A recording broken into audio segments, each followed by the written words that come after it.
Good evening all and welcome back to Untold Fears. Canada stretches across nearly 10 million square kilometers of wilderness, forests, and forgotten towns where the cold is not the only thing that can kill you.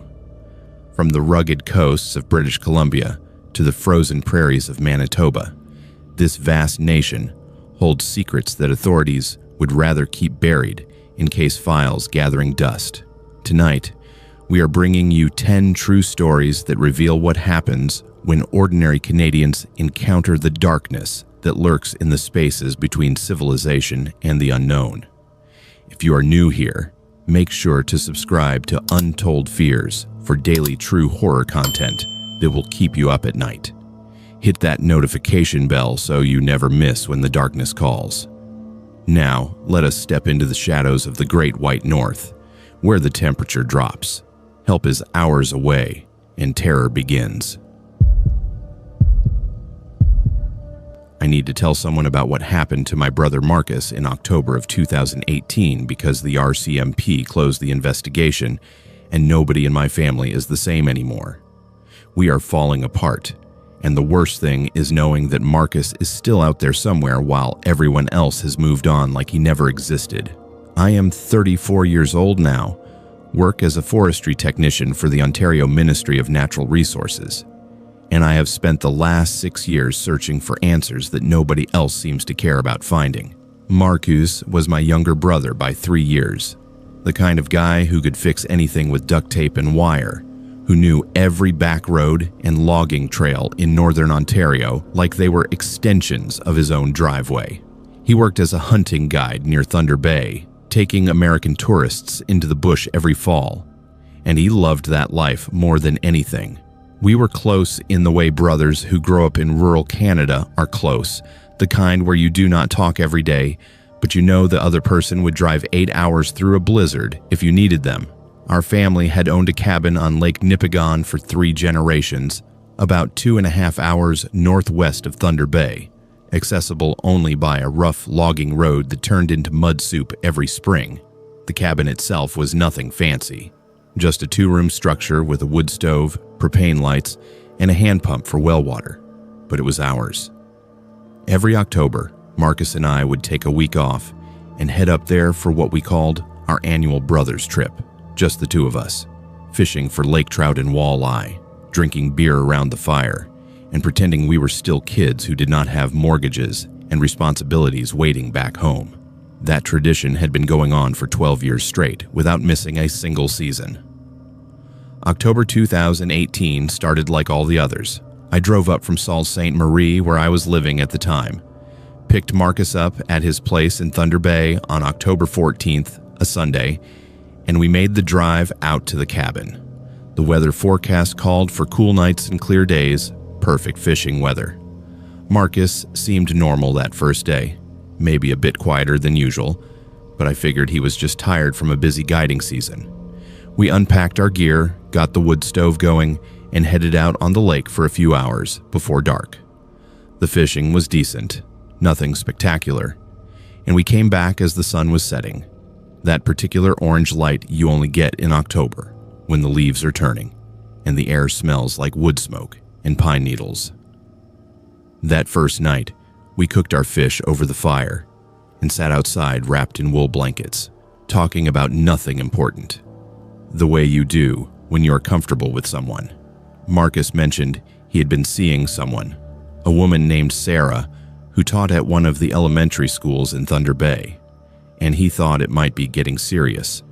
I remember thinking he seemed happy when he talked about her, that maybe my little brother was finally going to settle down. Around 11, we turned in, him taking the pull-out couch and me in the loft, like always.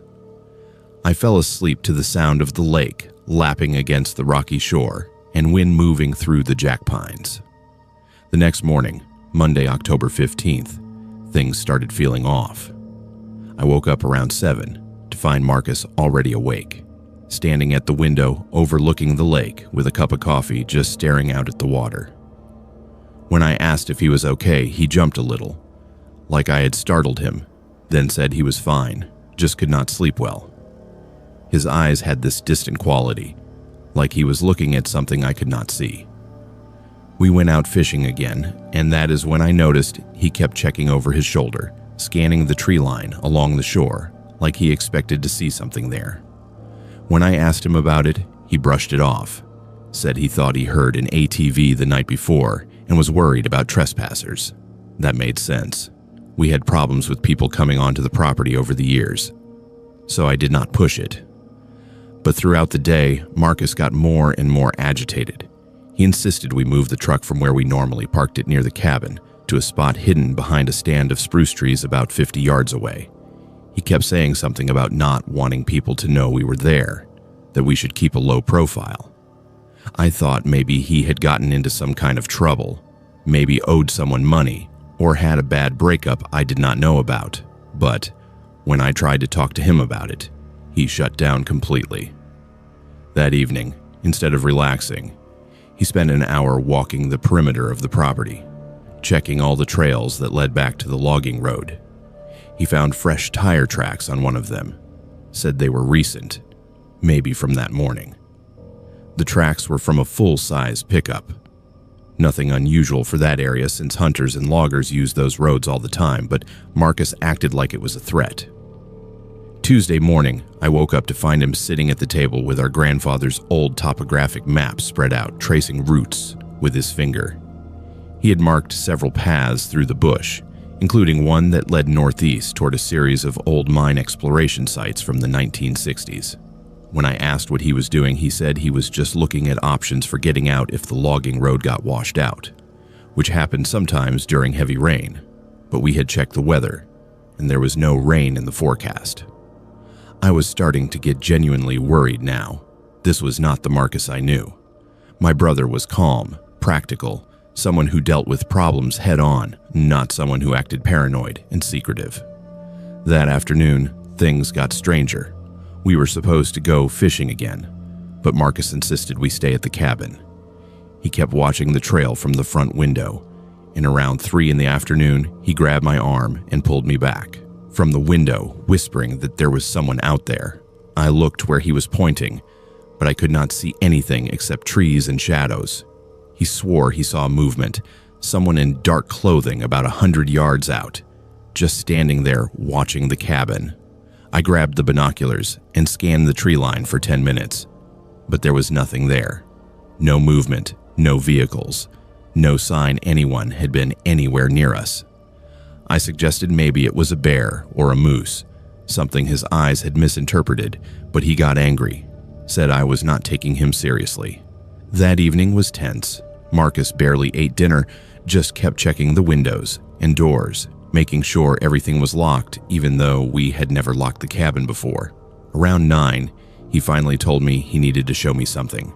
He pulled out his phone, which should have been dead since there was no cell service or electricity at the cabin. But he had brought a portable charger. He showed me photos he had taken over the past month while guiding hunting trips. They were pictures of the same gray Dodge Ram pickup truck, taken at different locations all over northwestern Ontario, always in the background of his hunting camps or parked at trailheads where he was taking clients. He said the truck had been following him for 3 weeks, that whoever was driving it was always just far enough away to avoid direct confrontation, but close enough that Marcus knew they were there. I asked him if he had reported it to the police, and he laughed this bitter laugh, said he had tried, but they told him there was nothing they could do about a truck being in public places. He said the driver was always alone, a man in his 50s or 60s wearing a dark jacket and baseball cap, but Marcus had never gotten close enough to see his face clearly. He was convinced this person was watching him, tracking his movements, and that coming to the cabin had been a mistake because now this person knew about our family property. I did not know what to say. Part of me thought Marcus was having some kind of breakdown, maybe stress from work or something else going on in his life. But another part of me, the part that had grown up in the bush and learned to trust instincts, felt that cold finger of worry. Wednesday morning, October 17th, I woke up around 6:30 to find Marcus already gone. His sleeping bag was cold and his boots were missing from the front door. His truck keys were gone too. I figured he had gone for a drive to clear his head, maybe went into town to use a phone and call Sarah. But hours passed, and he did not come back. By noon, I was getting seriously concerned. I walked down to where we had hidden his truck, and it was gone. There were fresh tire tracks leading back toward the logging road, but that was it. No note, no message, nothing. I waited until 4 in the afternoon, then hiked the 2 kilometers out to the logging road where I could get cell service. I called Marcus's phone, probably 30 times, but it went straight to voicemail. I called his house in Thunder Bay, no answer. I finally called Sarah, who I had only met once, and she said she had not heard from Marcus since Sunday when he left for our trip. She sounded worried when I told her he had driven off without telling me where he was going. I hiked back to the cabin and spent that night alone, jumping at every sound, wondering if my brother was okay, or if something terrible had happened. Thursday morning, I drove Marcus's route back toward Thunder Bay, stopping at every gas station and rest stop along the way, asking if anyone had seen him or his truck. Nobody had. When I got to his house, his truck was parked in the driveway, but the front door was locked, and nobody answered when I pounded on it.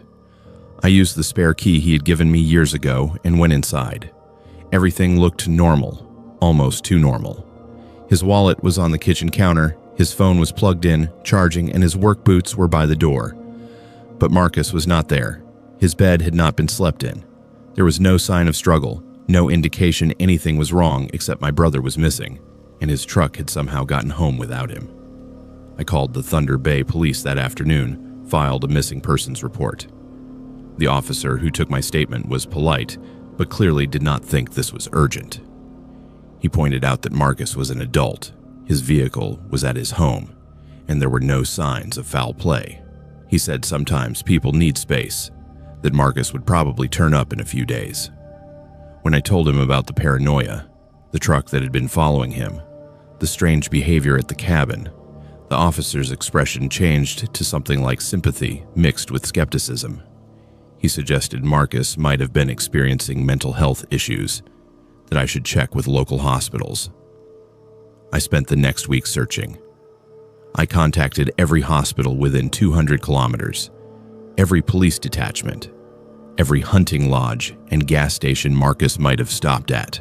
I went back to the cabin 3 times, walking every trail, checking the old mine sites he had marked on the maps, looking for any sign of where he might have gone. I found nothing except animal tracks and the endless Ontario bush that swallows things whole. The RCMP took over the case after 2 weeks because Marcus had disappeared in an area under their jurisdiction. They conducted searches, brought in dogs, interviewed his friends and coworkers. Everyone said the same thing. Marcus had seemed normal, maybe a bit stressed from work, but nobody had any idea where he could have gone or why. In December, they found his truck abandoned at a rest stop about 40 kilometers northeast of the cabin, near Highway 11. It had been sitting there for almost 6 weeks before anyone reported it. The keys were still in the ignition, his wallet was in the glove box with all his credit cards and ID, and there was a sleeping bag in the back along with some camping gear. But no Marcus. The forensics team went through it and found nothing useful, no signs of struggle, no evidence of anyone else having been in the vehicle. The case went cold by February 2019. The RCMP told our family there was nothing more they could do without new evidence. Their theory was that Marcus had walked away from his life voluntarily, possibly suffering from some kind of mental health crisis, and that he would come back when he was ready. But I know my brother. He would never do that. He would never leave without a word, without some kind of explanation. Every October, since 2018, I take time off work and go back to that cabin. I walk the same trails, check the same places, look for any sign that might tell me what happened. Last year, I found something that made my blood run cold. About 3 kilometers from the cabin, at one of those old mine exploration sites Marcus had marked on his map, I found a campsite that had been used recently. There was a fire pit with old ashes, some flattened grass where a tent had been, and carved into a birch tree nearby were the initials MR and a date, October 16th, 2018, the day before Marcus disappeared. Someone had been there, either Marcus or someone pretending to be him, and I have no way of knowing which. I discovered what my downstairs neighbor had been doing for 3 years, and the Montreal police told me there was nothing they could charge him with because the laws have too many loopholes. I am 28 years old, finishing my doctorate in environmental science at McGill University, and I thought I had found the perfect apartment to complete my dissertation.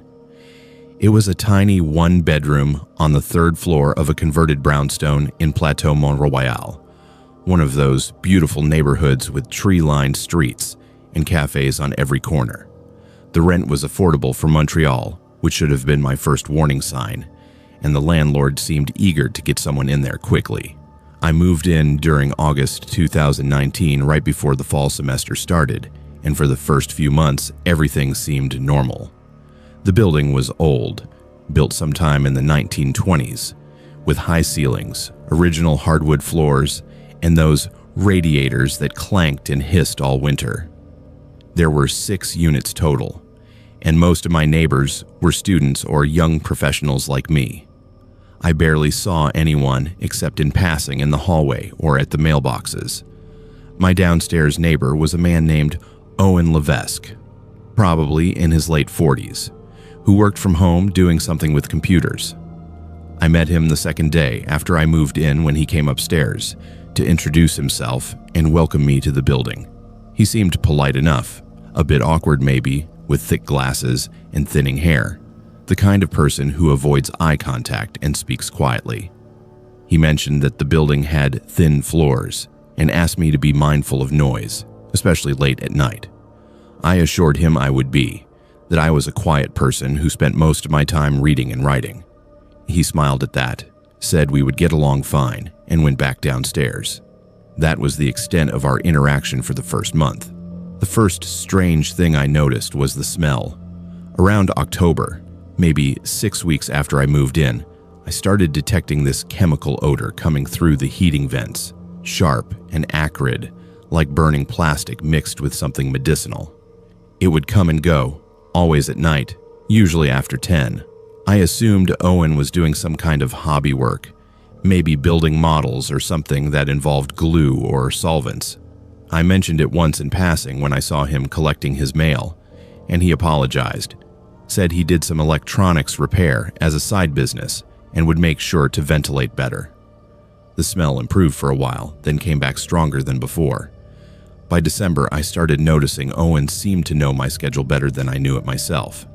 I worked at the university library most afternoons, usually returning home around 6, and I would often find him just arriving at the same time, or leaving his apartment right as I was unlocking my door.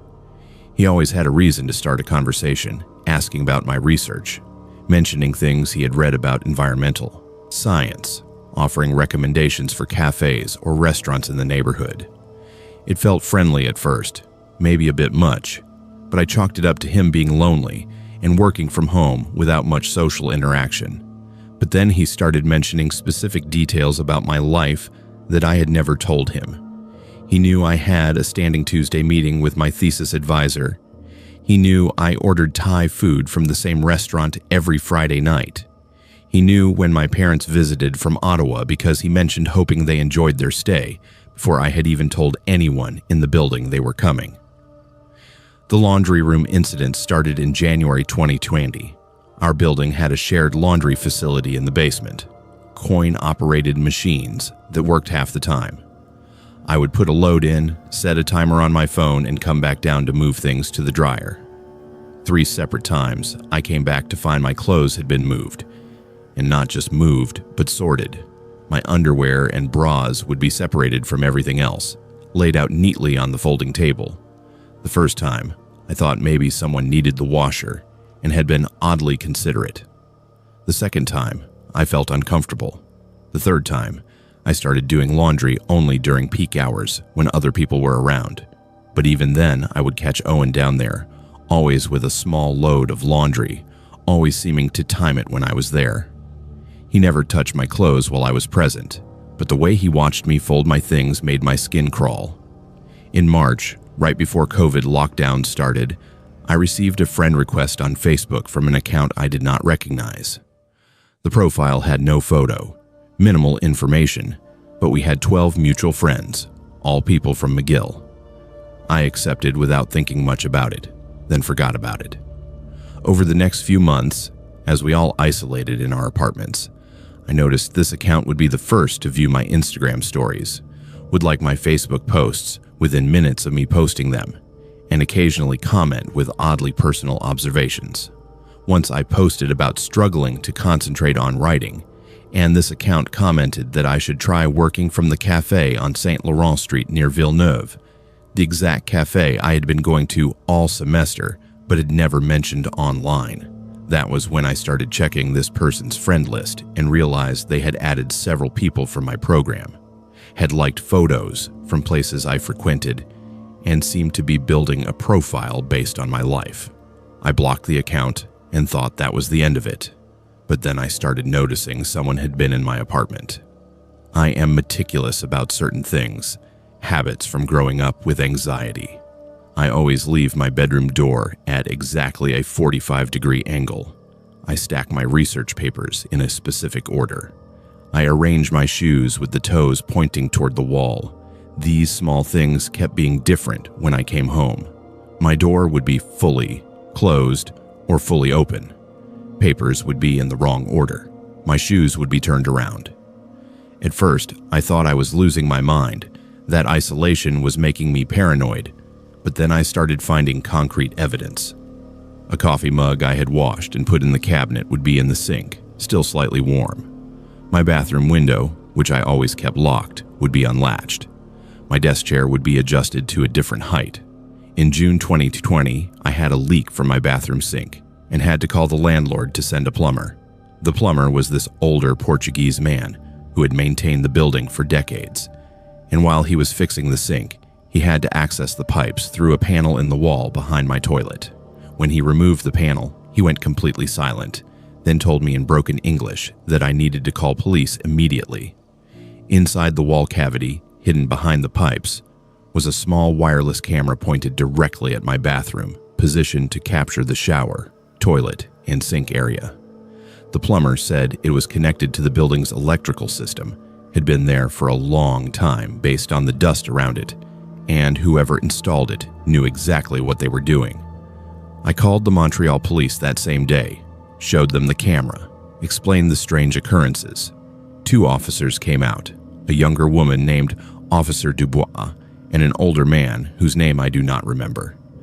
They took the camera as evidence, checked the rest of my apartment, found 2 more cameras hidden in my bedroom, one in the smoke detector and one inside a heating vent.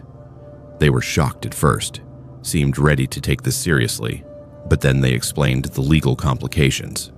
Because the cameras were technically inside the building's walls and ventilation system, and because proving who installed them would be difficult without catching someone in the act, the Crown prosecutor might not have enough evidence for criminal charges.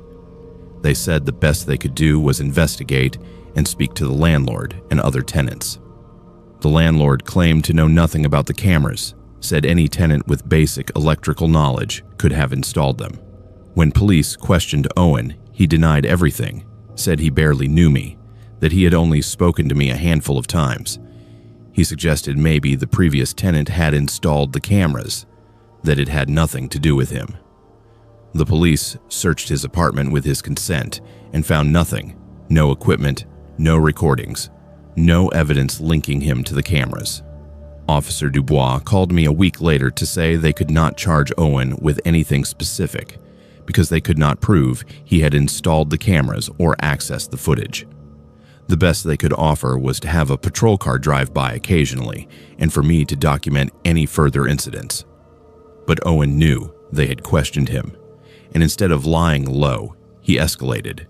He started making noise at all hours, slamming doors, playing music, at 3 in the morning, running water or moving furniture around just above the volume that would violate noise ordinances.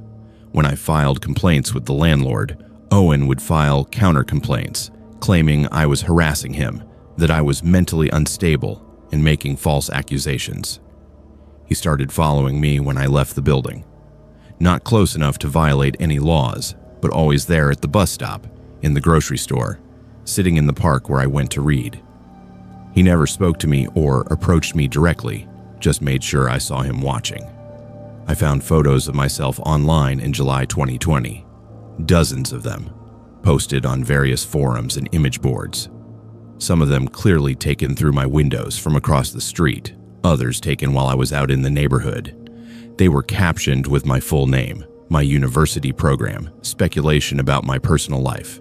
Some posts included my address. I reported everything to police, showed them the websites, and they said they would investigate. But tracking down who posted them would take time and resources they did not have. I hired a lawyer who helped me get a restraining order against Owen in August, but enforcing it was nearly impossible. He did not have to leave the building, just had to stay 50 meters away from me, outside the building, which he technically did while still managing to make his presence known. By September 2020, I could not take it anymore. I broke my lease, lost my security deposit, and moved back to Ottawa to finish my dissertation remotely. The financial cost was significant, setting me back thousands of dollars, but the psychological cost was worse. I had to change my name on all social media, create new email addresses, and delete years of online presence because the photos and posts kept appearing on new sites. I found out later from another tenant that Owen had done something similar to the woman who lived in my apartment before me, that she had also moved out suddenly after only 6 months. The landlord had known and rented to me anyway because keeping units filled was more important than tenant safety. I finished my doctorate last year and now work for Environment Canada in a position I love, but I cannot live alone anymore. I am in therapy dealing with anxiety that makes me check every room multiple times before sleeping. I still cover all cameras on my devices with tape and refuse to use smart home technology. And worst of all, last month, I saw Owen's Facebook profile in my suggested friends list, showing he had moved to Ottawa. I have no proof he followed me here, but now when I am out running errands or working at a cafe, I catch myself scanning faces in crowds, looking for those thick glasses and that blank expression, wondering if he ever really stopped watching. My sister Emma went missing on Highway 16 3 years ago, and I'm still searching because the RCMP gave up after 6 months, and our family refuses to accept that she is just another statistic on the Highway of Tears.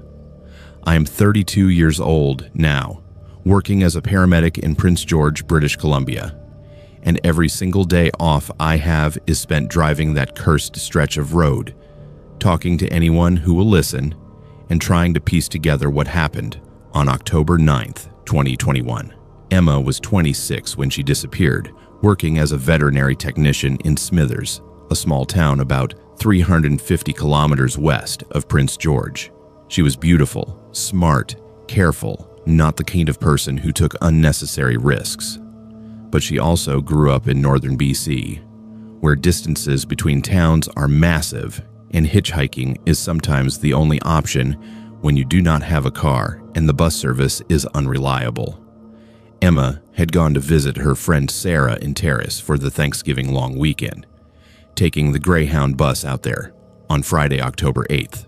The plan was for Sarah to drive her back to Smithers on Tuesday, October 12th, but Sarah's car broke down on Monday night, leaving Emma stranded. She called me that Monday evening around 7, asking if I could come get her, but I was working a 24-hour shift at the hospital and could not leave. She said she would figure something out, maybe catch a ride with someone heading east, that she had done it before and would be fine. That was the last time I spoke to my sister. Her voice was upbeat, unconcerned, making jokes about Sarah's terrible luck with vehicles. I told her to be careful, to text me when she got home, and she promised she would. I never got that text. According to the last confirmed sighting, Emma was seen at a gas station in Terrace on Tuesday morning around 9:30, October 12th. The security footage shows her buying coffee and snacks, looking at her phone, completely normal. The clerk remembered her because she asked about anyone heading towards Smithers or Prince George, and he directed her to a bulletin board where people posted ride shares. She left the gas station on foot, walking east along Highway 16 with her backpack, wearing jeans, hiking boots, and a blue rain jacket. 3 different witnesses reported seeing her at various points along the highway that morning between 10 and 11:30, walking on the shoulder with her thumb out. One driver, a woman named Patricia Chen, almost stopped to pick her up, but decided against it because she was only going as far as Kitwanga and did not want to leave Emma stranded again. The last confirmed sighting was at 11:45, about 30 kilometers east of Terrace, near the Exchamsix River. A logging truck driver named Robert McLeod passed her heading westbound and saw her getting into a vehicle heading east. He described it as a gray or silver pickup truck, possibly a Dodge or Chevy from the late 2000s crew cab style. He could not see the license plate or the driver clearly because he was going the opposite direction and only had a few seconds to notice. He said Emma seemed fine, was smiling and putting her backpack in the truck bed like she knew the person, or at least felt comfortable with them. That was the last time anyone saw my sister alive. When Emma did not show up for work on Wednesday or answer her phone, her boss called me. I immediately knew something was wrong because Emma was never late, never went silent. I called the Smithers RCMP that afternoon, filed a missing persons report, told them about her hitchhiking from Terrace. The officer who took my call was professional, but I could hear the weariness in his voice when I mentioned Highway 16. He said they would start an investigation, would check hospitals, and contact other detachments along the route. That first week was a blur of panic and desperate searching. Our parents drove up from Kamloops, and we spent days driving every kilometer of Highway 16 between Terrace and Smithers, stopping at every gas station, restaurant, rest stop, showing Emma's photo to anyone who would look. Most people were sympathetic but said they saw dozens of hitchhikers every week and could not remember any specific person. The RCMP did what they could with limited resources. They interviewed witnesses, collected the gas station footage, tracked Emma's phone, which had last pinged off a cell tower near the Exchamsix River around noon on October 12th before going dead. They put out alerts, contacted media, organized a search of the area where she was last seen. Volunteers from local indigenous communities, who knew the statistics better than anyone, came out in force to help search the ditches and forest along the highway. We found nothing that first month. No trace of Emma, no backpack, no clothing, nothing.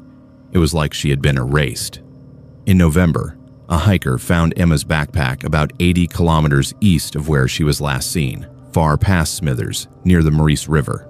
It was partially hidden in the brush about 20 meters from the highway, down in a gully that you would only see if you were specifically looking.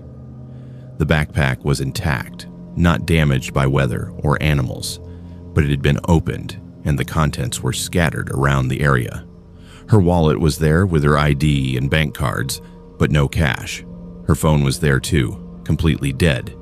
And when police checked it, the last activity was that cell tower ping at noon. Her spare clothes were scattered, some muddy, some torn. But there was no blood, no sign of struggle, no forensic evidence that investigators could use. They brought in dogs, searched the surrounding forest for 3 days, found nothing. It was like someone had dumped her belongings there deliberately, far from where she had been picked up, maybe to throw off the investigation. The RCMP told us the case was complex because Highway 16 crosses multiple jurisdictions, because there were no witnesses to any crime, and because without a body or evidence of foul play, they could not definitively say what had happened. Their working theory was that Emma had gotten into that gray pickup truck, something had happened, and whoever was driving had disposed of her belongings before continuing east. But with no description of the driver, no license plate, and hundreds of gray pickup trucks in northern BC, they had no leads to follow. The investigation continued through winter, but with no new evidence, resources were gradually pulled away. By April 2022, the case was essentially cold, still officially open, but not actively investigated. I could not accept it. I took a leave of absence from work and spent 3 months doing what the RCMP could not do with their limited budget and jurisdiction issues.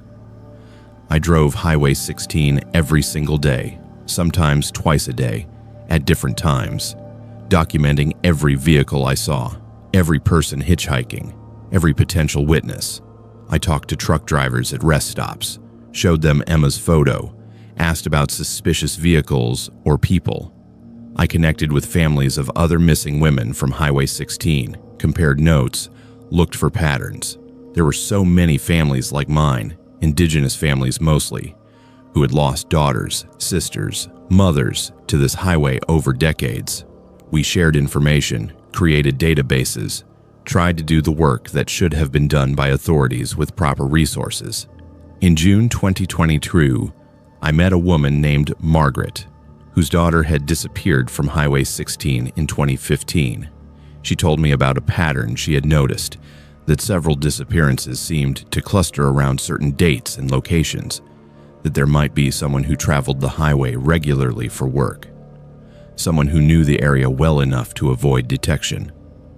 She had been compiling information for years, cross-referencing missing persons reports with employment records of truckers, loggers, anyone who had reason to be on that highway frequently.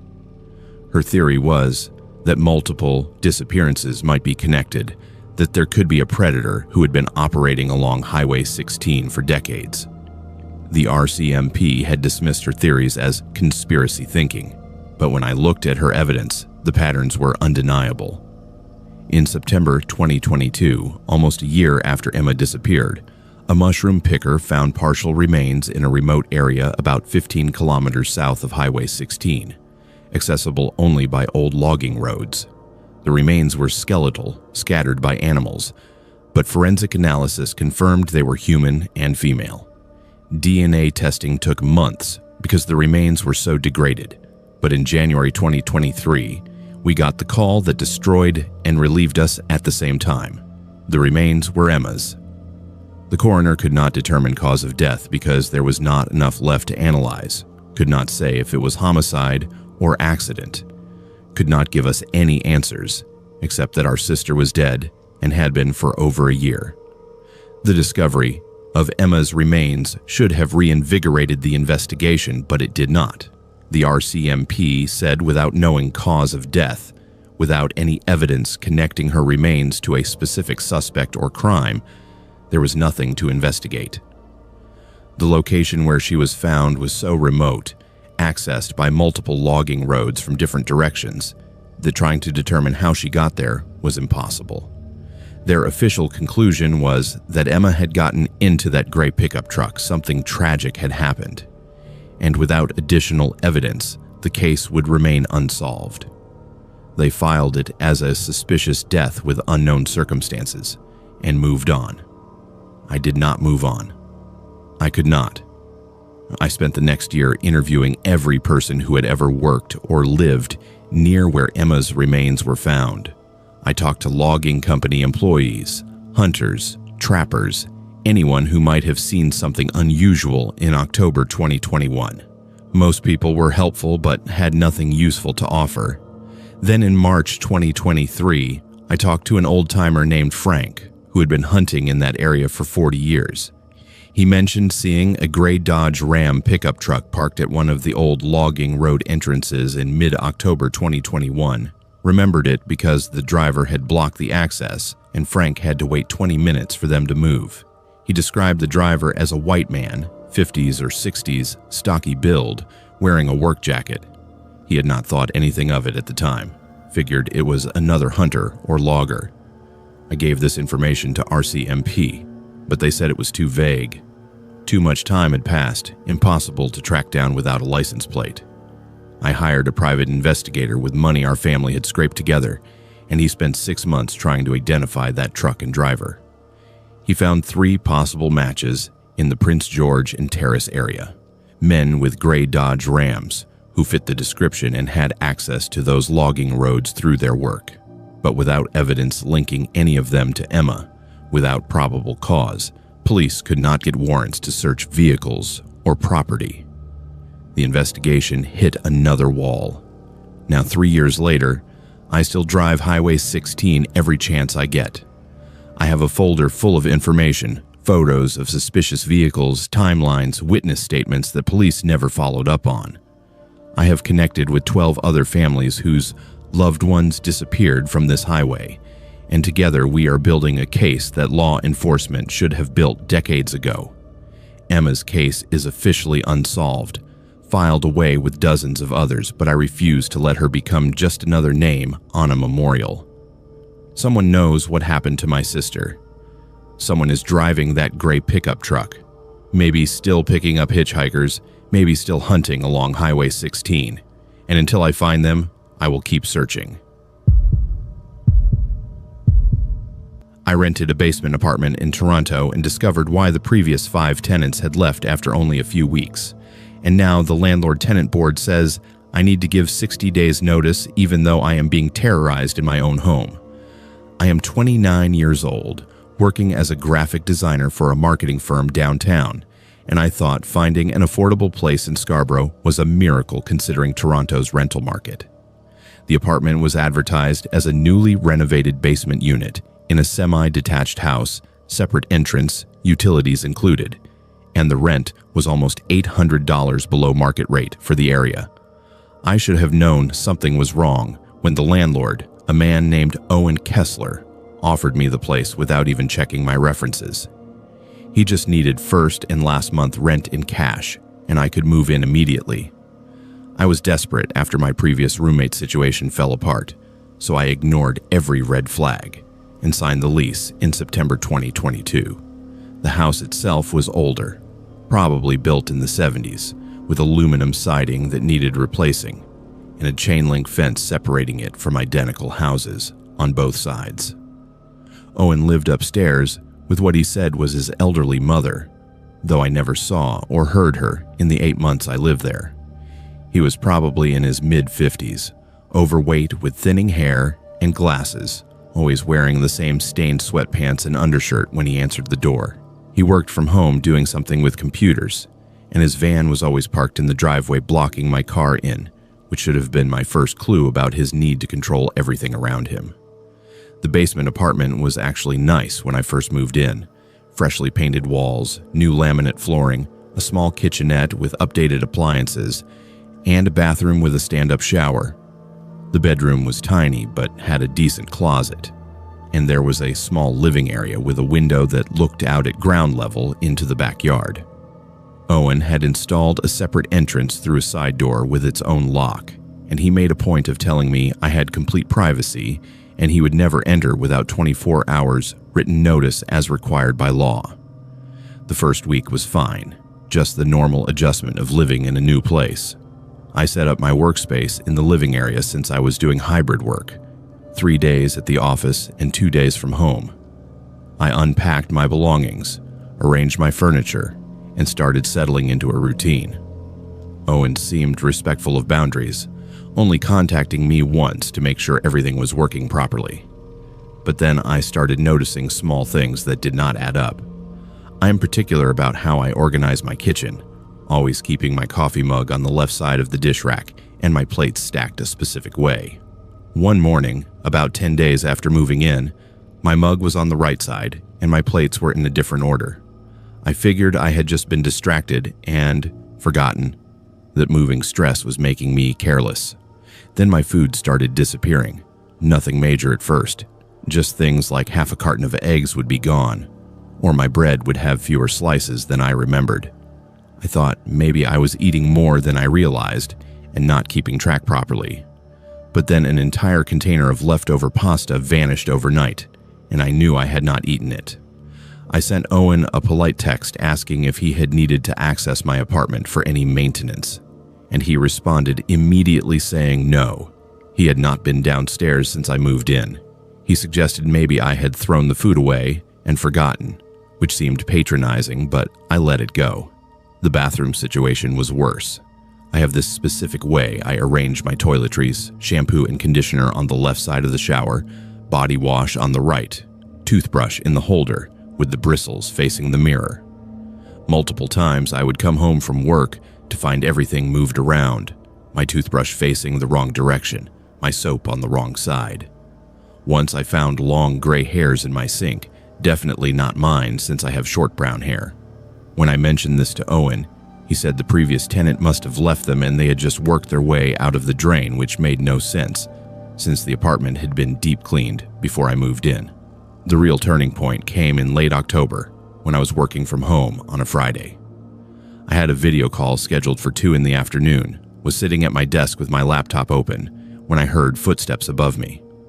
That was normal. Owen lived upstairs, but these footsteps were different. They were directly above me, matching my movements. When I got up to get water from the kitchen, the footsteps followed overhead. When I went to the bathroom, they stopped outside the bathroom door upstairs. When I returned to my desk, they returned to the position directly above me. I tried to shake off the creepy feeling, told myself it was coincidence, but it happened every single time I worked from home after that. Owen was tracking my movements from upstairs, following me room to room. That weekend, I decided to test something. I left my apartment Saturday morning, made a big show of getting in my car and driving away, but I actually parked around the corner and walked back quietly through the neighbor's yard. I positioned myself where I could see my side entrance door, but would not be visible from the house. Within 10 minutes, I saw Owen come out his front door, walk around to my side entrance, and unlock it with his own key. He went inside my apartment and stayed there for almost 20 minutes. When he came out, he looked around carefully before locking up and going back upstairs. I felt sick to my stomach, but I waited another hour before returning openly, wanting to see what he had done inside. When I inspected my apartment, everything looked normal at first. Then I checked my bedroom and found my dresser. Drawers had been opened and closed, my clothes slightly disturbed. My laptop, which I had left closed on my desk, was warm to the touch like it had been opened and used. When I checked the browser history, someone had accessed my email and social media accounts. The IP address was local, from inside the house. I immediately confronted Owen, knocking on his front door until he answered. He denied everything, said I was mistaken, that he had been home all day and had no reason to enter my apartment.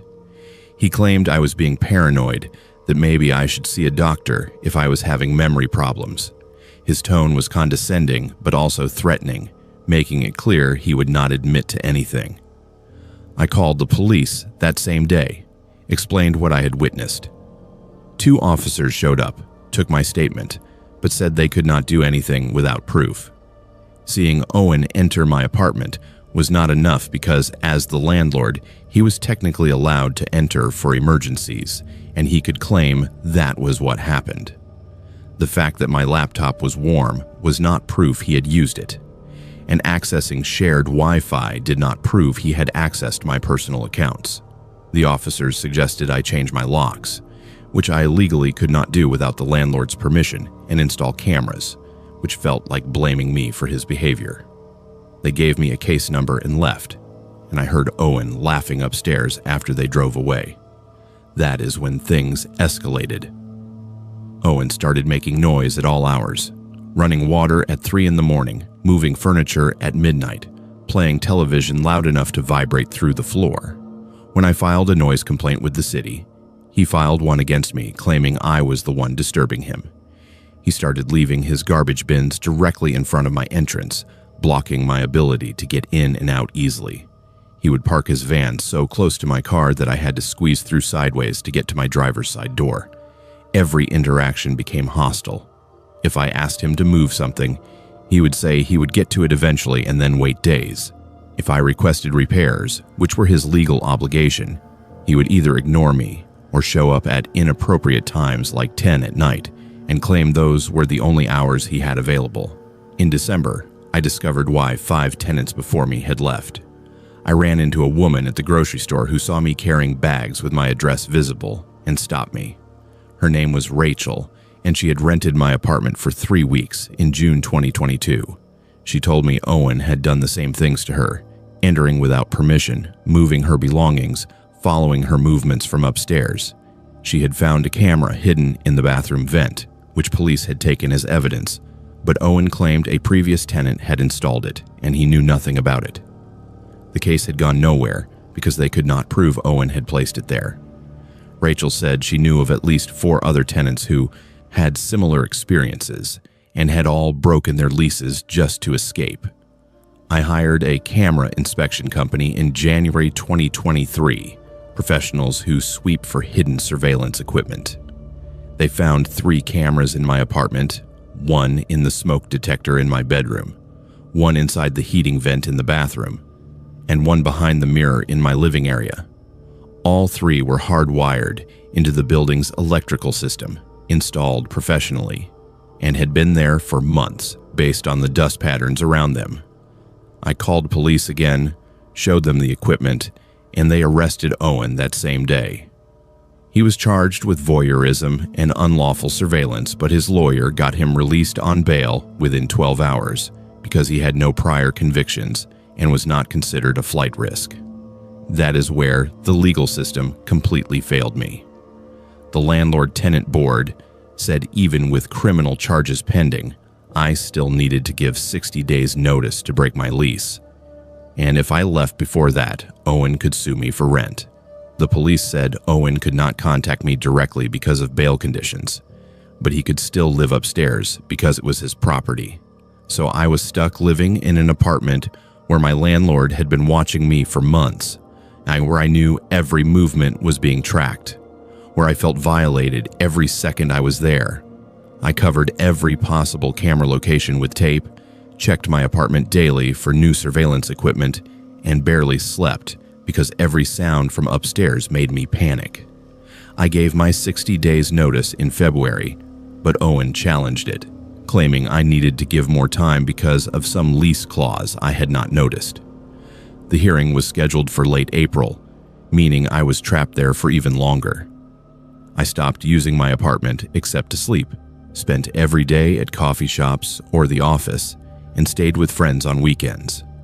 Owen would text me about minor lease violations, like leaving shoes outside my door or my car being parked slightly over the property line, just to remind me he was watching. His trial for the surveillance charges was not scheduled until September, and his lawyer was already filing motions to have evidence excluded. I finally escaped in May 2023 when the landlord-tenant board ruled in my favor and allowed me to break my lease without penalty due to the criminal charges and documented harassment. I lost my last month rent that Owen had kept as deposit, and I had to pay for professional movers because I refused to spend extra time in that apartment packing slowly. I moved into a friend's spare room temporarily, eventually found a new place in a building with security and cameras in all common areas. The legal battle continued for months. Owen was eventually convicted of voyeurism in November 2023 and sentenced to 18 months probation with no jail time because the judge said his age and lack of criminal record warranted leniency. He was ordered to pay me $3,000 in damages, which I have never received because he claimed bankruptcy right after sentencing. I later discovered through a lawyer that Owen had been doing this for over a decade, that there was a pattern of young professional tenants moving in and leaving quickly. But nobody had ever pursued criminal charges until Rachel found that camera and I had the resources to hire investigators. The house was eventually sold in 2024, and I heard Owen moved to Hamilton, probably renting out another basement apartment to another unsuspecting tenant. I am in therapy now dealing with paranoia about being watched, cannot live anywhere without doing a full sweep for cameras, and have panic attacks in small spaces. The justice system gave him probation, but gave me a lifetime of anxiety and violation that no sentence could ever address. I bought my dream farmhouse in rural Saskatchewan in 2019 and found something in the well that explains why the property had been abandoned for 30 years. But the RCMP cold case unit says there is nothing they can do because the suspect died 20 years ago. I'm 37 years old now, working remotely as a software engineer for a company based in Vancouver, and I thought moving to the countryside near Yorkton would be the fresh start I needed after burning out in Winnipeg's tech scene. The property listing showed a 2-story farmhouse on 40 acres original hardwood floors, wraparound porch, and a huge red barn that leaned slightly to one side but still had good bones.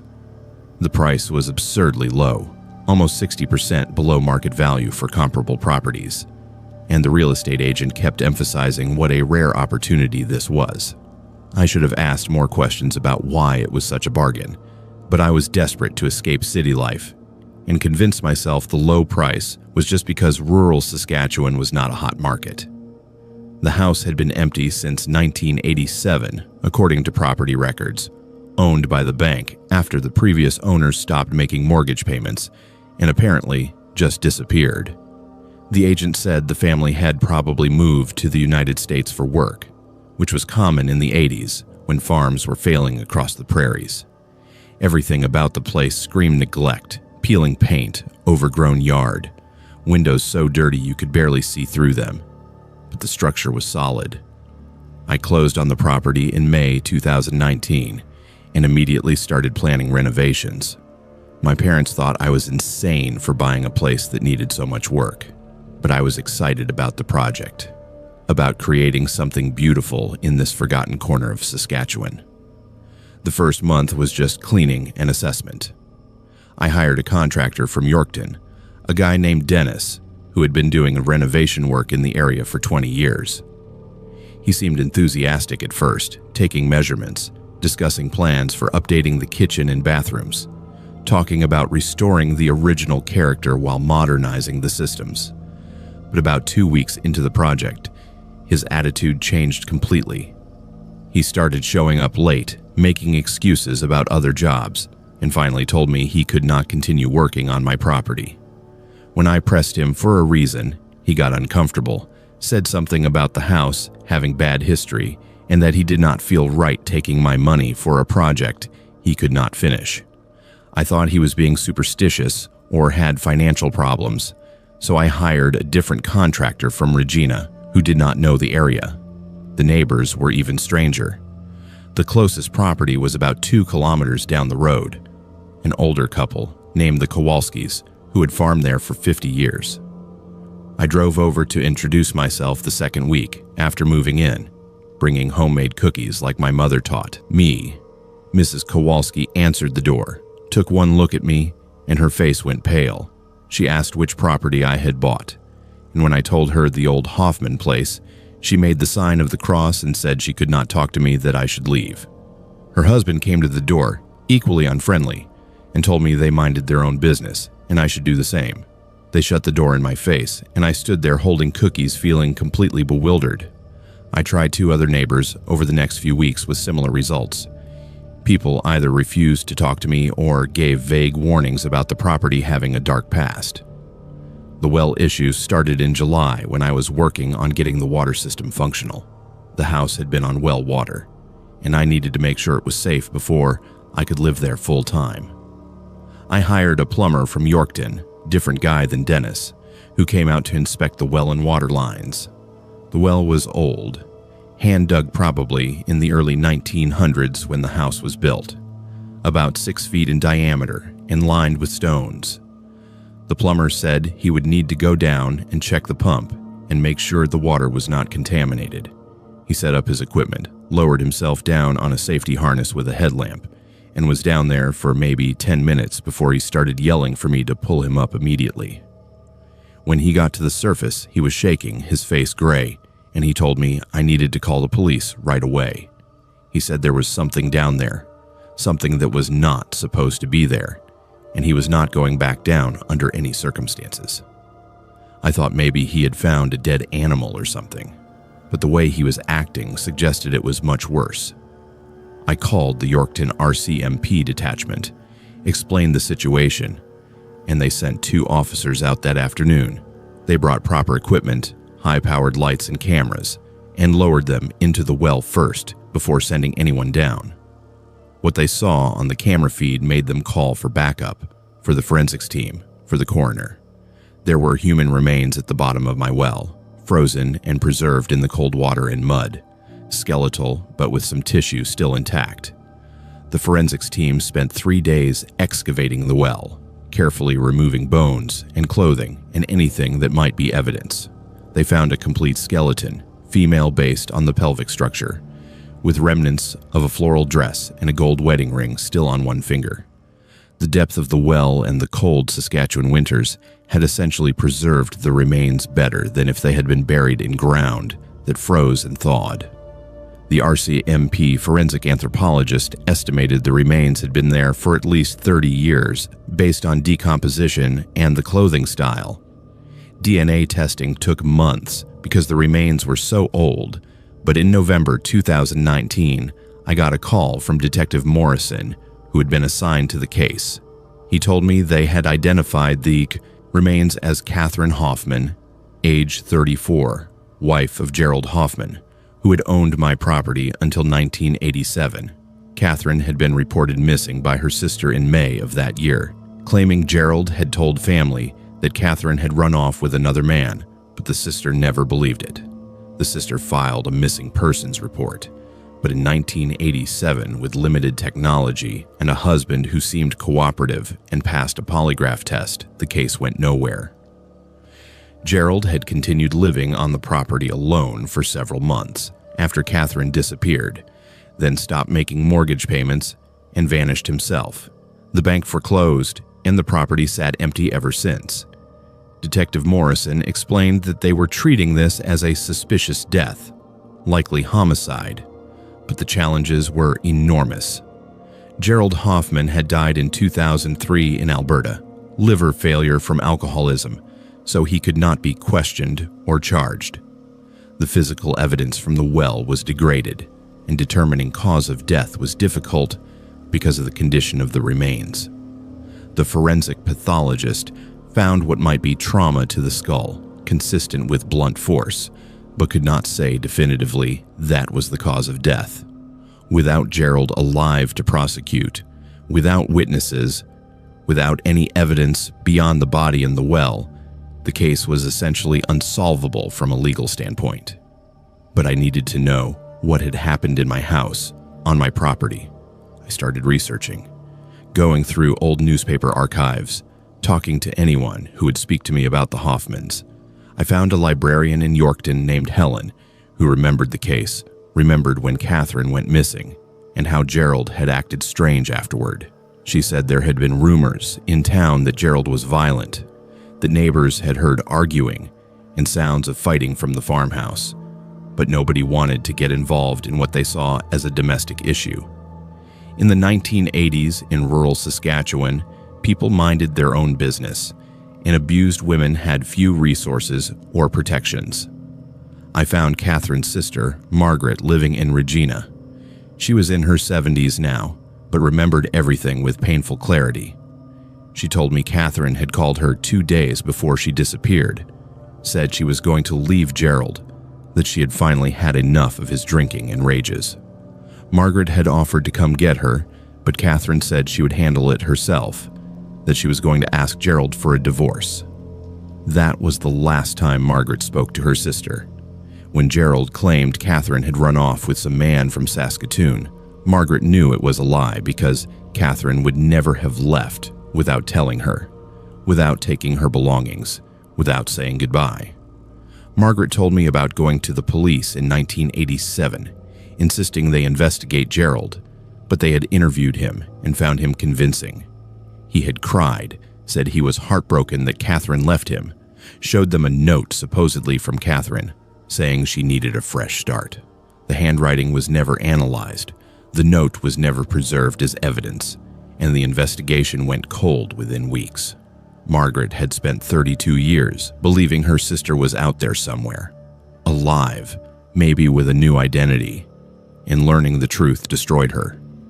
She died 6 months after I found Catherine, and I went to her funeral, feeling responsible somehow, like disturbing that well had reopened wounds that should have stayed buried. The house itself started feeling oppressive after the discovery. I would hear sounds at night that I could not explain, footsteps on the stairs when I was alone, doors that would not stay closed, cold spots in rooms that should have been warm. I'm not someone who believes in ghosts or supernatural things. I'm an engineer who deals with logic and code. But there was something wrong with that house. every contractor I hired would find reasons to quit. The electrician said he felt watched while working. The carpenter said his tools would go missing and reappear in strange places. The painter refused to work alone, claimed he heard a woman crying in the upstairs bedroom. I tried to push through, spent a year living there while doing renovations myself, but it wore me down. I would lie awake at night thinking about Catherine, about what her last moments must have been like, about whether she knew Gerald was going to kill her. The well had been filled in and sealed by the RCMP after the excavation, but I could still see it from my bedroom window, a concrete cap marking the place where a woman had spent 30 years in cold, dark water, while her husband lied about her leaving. I started having nightmares, waking up feeling like I was drowning, feeling hands around my throat even though I was alone. By fall 2020, I could not take it anymore. I listed the property for sale, full disclosure about what had been found and the history, knowing it would be nearly impossible to sell. I was right. The house sat on the market for 18 months with not a single offer. I eventually sold it in 2022 to a developer who planned to tear everything down and build new structures, selling it for barely more than the land value.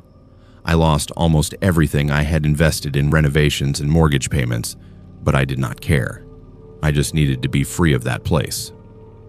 I moved back to Winnipeg, found an apartment in a modern building with lots of neighbors and noise, the exact opposite of that isolated farmhouse.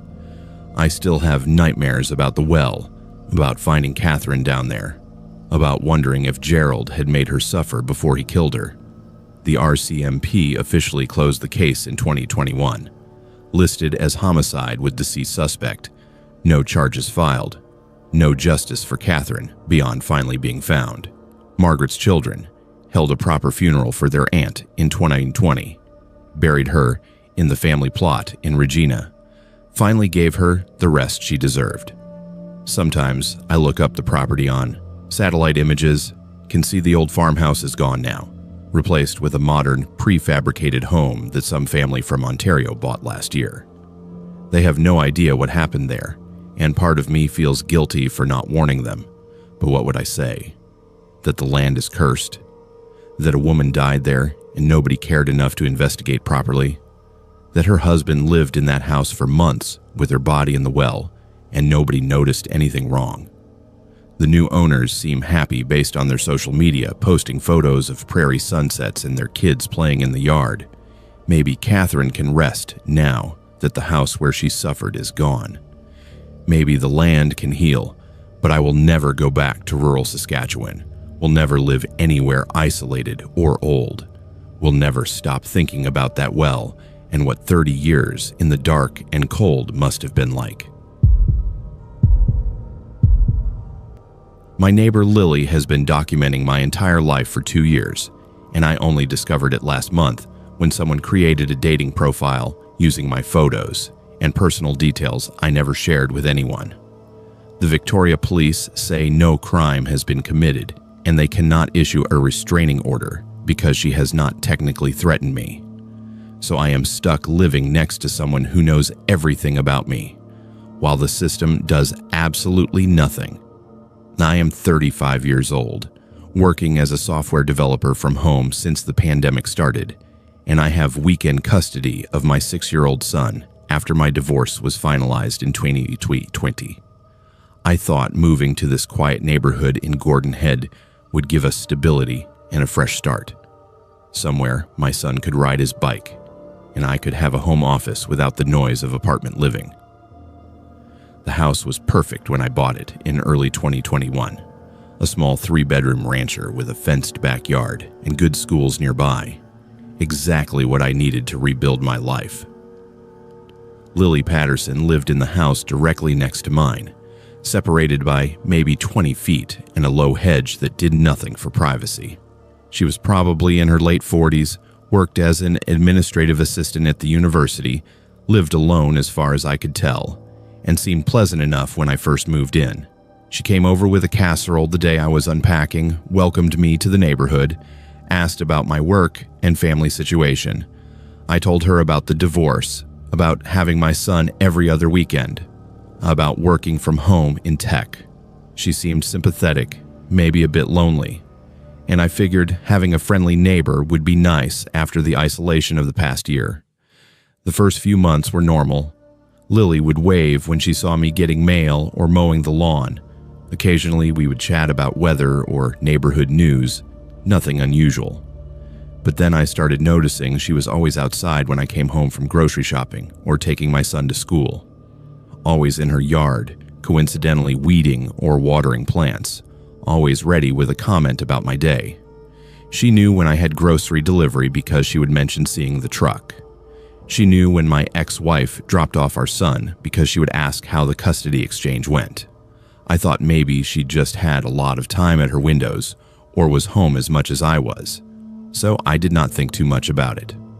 By fall 2021, the questions got more specific. She asked how my project deadline went at work, but I had never told her I had a deadline. She mentioned hoping my son enjoyed his birthday party, but I had not told her it was his birthday. She commented on the pizza place I ordered from being good, knowing not just that I ordered pizza, but which specific restaurant I used. When I asked how she knew these things, she would laugh and say something vague about the neighborhood being small or seeing things in passing. But Gordon Head is not that small, and there was no way she could know these details from casual observation.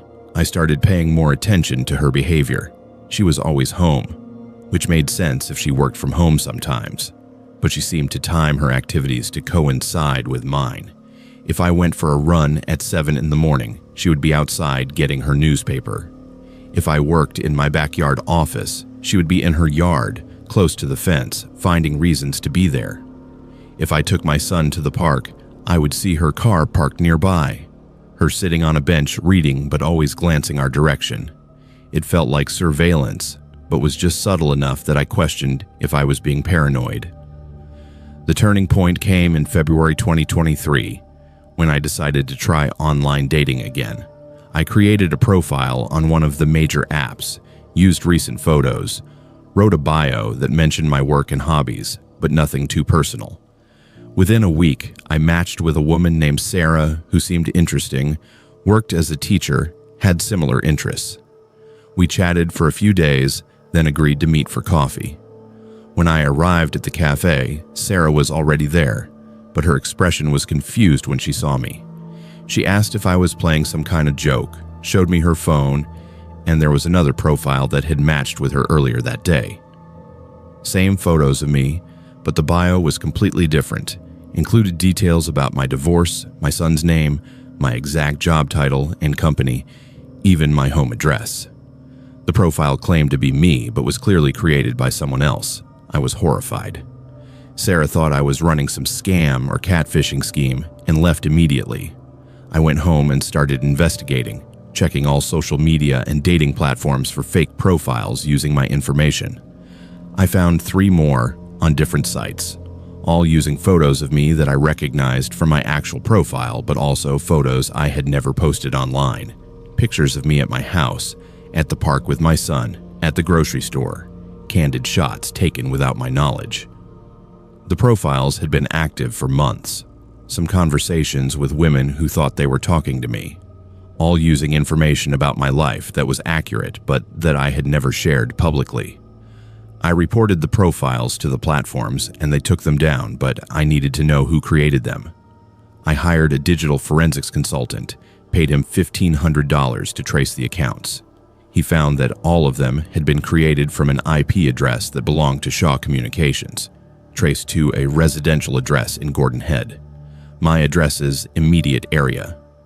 He could not narrow it down to a specific house without a warrant, but there were only 4 houses close enough to be on that network node. One of them was Lily's. I confronted her the next day, brought printouts of the fake profiles, asked her directly if she had created them. She looked genuinely surprised, said she had no idea what I was talking about, that I must be mistaken. She suggested maybe my ex-wife was harassing me or someone from work had a grudge. But her reaction felt off, too calm, almost like she had been preparing for this conversation. I told her I was going to the police and she just smiled, said I should do what I felt was necessary, that she had nothing to hide. The Victoria Police took my report, looked at the evidence I brought, but the officer explained the limitations. Creating a fake online profile using someone else's photos could be identity theft, but proving who created them without direct access to the device used was difficult. The IP address evidence was not specific enough for a warrant. The photos, while disturbing, had been taken in public places where I had no expectation of privacy.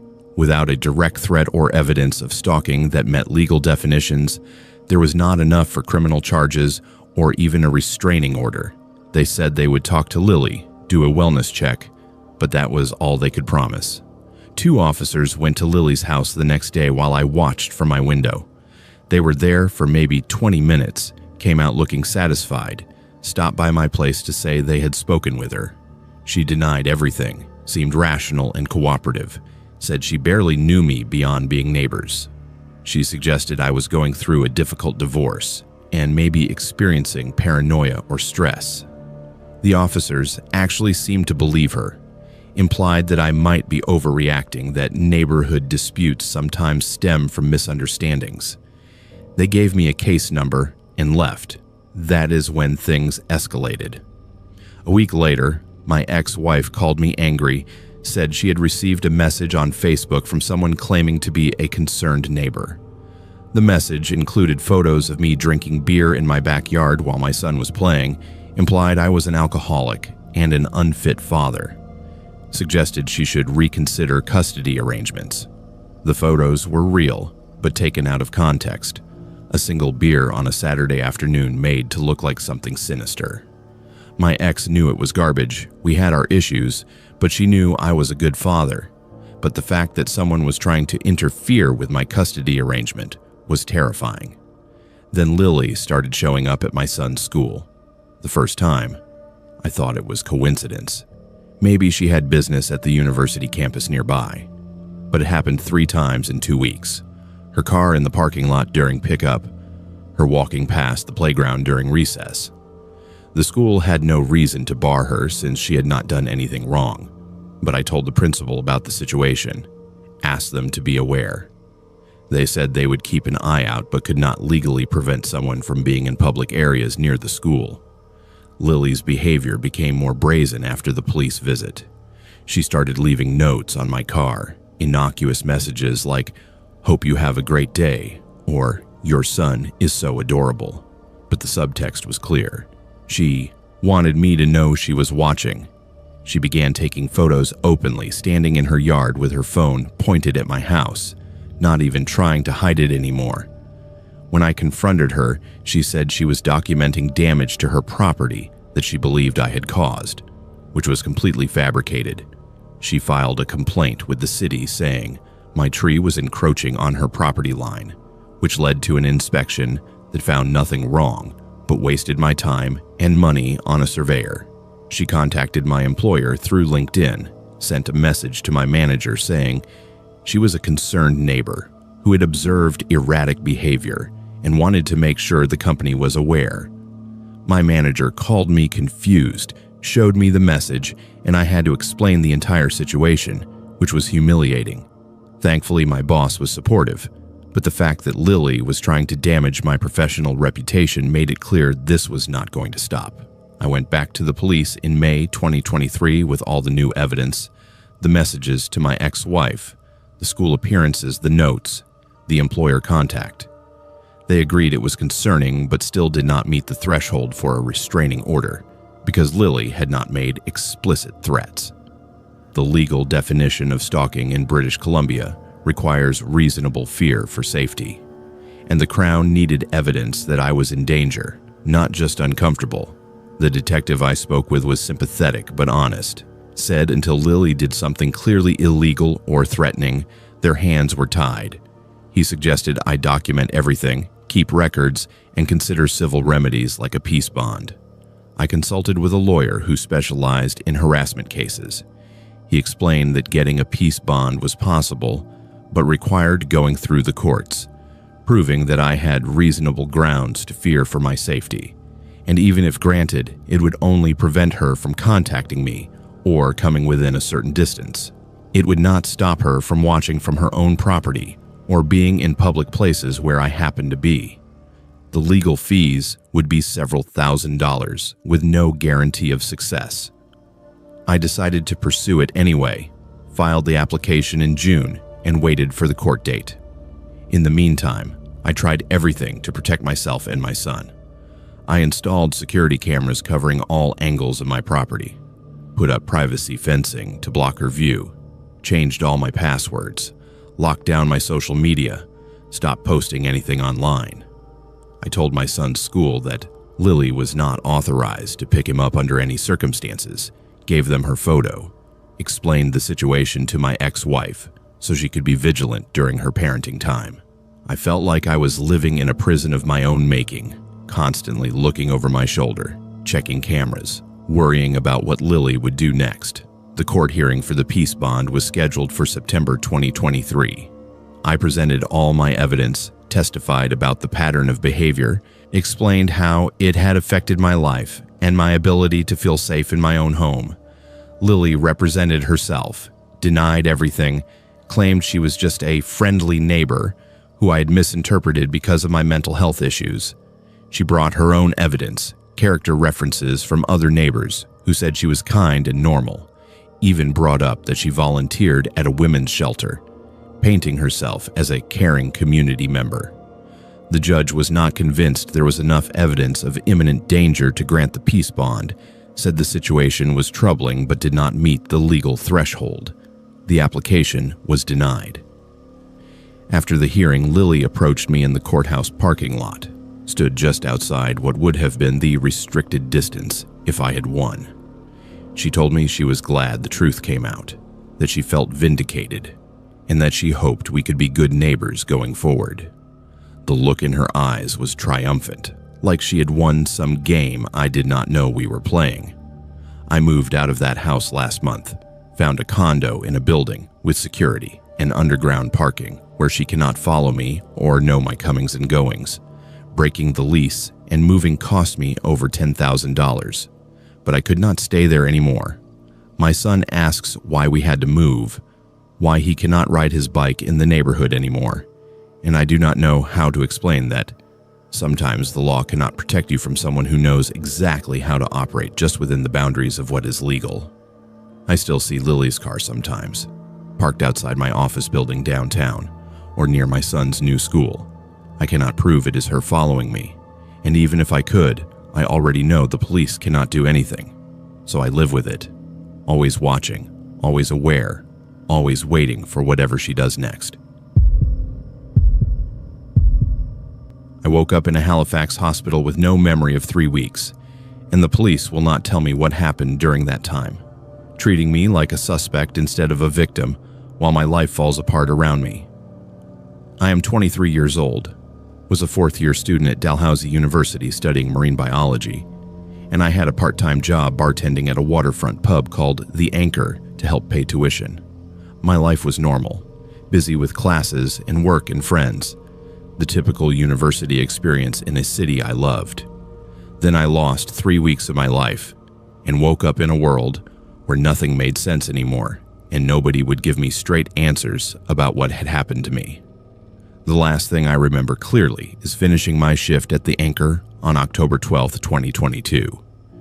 It was a Tuesday night, relatively quiet for a weeknight, mostly regulars and a few tourists who had not left yet for the season. I clocked out around 11:30, said goodbye to the manager, and walked to my car in the employee parking area behind the building. That lot was dimly lit, just 2 streetlights for about 20 vehicles, situated between the pub and the waterfront boardwalk. I remember getting my keys out, remember the smell of salt water, and that damp October cold that gets into your bones in Halifax. Then nothing. My memory just stops like someone cut the film. The next thing I remember is waking up in the Queen Elizabeth II Health Sciences Center on October 31st, Halloween. I opened my eyes to fluorescent lights and white walls, my body feeling wrong, heavy and painful in ways I could not immediately identify. A nurse noticed I was awake and called for a doctor, and over the next few hours, I learned that I had been brought in by ambulance 3 days earlier, found unconscious in Point Pleasant Park by a dog walker early in the morning of October 28th. I had been in and out of consciousness since then, mostly unresponsive, and they had no idea who I was until my fingerprints matched a campus security database from when I worked as a residence advisor my second year. The doctor told me I had sustained significant injuries, multiple contusions and bruising across my torso and legs, defensive wounds on my forearms, signs of restraint marks on my wrists and ankles where something had been tied tightly enough to damage tissue. I had lost almost 20 pounds, was severely dehydrated and malnourished, and had substances in my system they could not fully identify. My tox screen showed traces of sedatives, maybe ketamine or rohypnol, but also other compounds that did not match any standard drug database. They said my injuries were consistent with assault and prolonged captivity, that I had been held somewhere for an extended period, but I had no memory of any of it. The Halifax Regional Police sent 2 detectives to interview me once the doctors cleared it. Detective Morrison and Detective Chen, both in their 40s, experienced, but I could see the skepticism in their eyes from the start. They asked me what I remembered, and when I could only tell them about finishing work on October 12th and waking up in the hospital, their expressions said they thought I was lying or hiding something. They asked if I had been using drugs, if I had debt to anyone, if I had gotten involved in something illegal. Every question felt like an accusation, like they had already decided I was somehow responsible for whatever had happened to me. They told me my car had been found in the employee parking lot the morning after I disappeared, unlocked with my keys still in the ignition and my phone dead on the front seat. My wallet was in the glove compartment with my cards and ID, but no cash. The pub's security cameras showed me walking to my car at 11:32 on October 12th, showed me getting in and closing the door, then nothing for several minutes before. The camera mysteriously went to static for approximately 4 minutes. When the feed came back, my car was still there, but I was gone. The detectives said the camera malfunction could have been deliberate, someone with technical knowledge disrupting the signal, or it could have been a coincidence, equipment failure. They said they had been looking for me for over 2 weeks, that my roommate had reported me missing when I did not come home that night and missed classes the next day. They had searched my apartment, interviewed my friends and co-workers, checked my bank accounts and phone records. Everything suggested I had simply vanished from that parking lot without any indication of where I went or what happened. My phone had last pinged a cell tower near the waterfront around 11:30, then went dead. My bank cards had not been used. There were no social media posts or communications after that night. I just disappeared.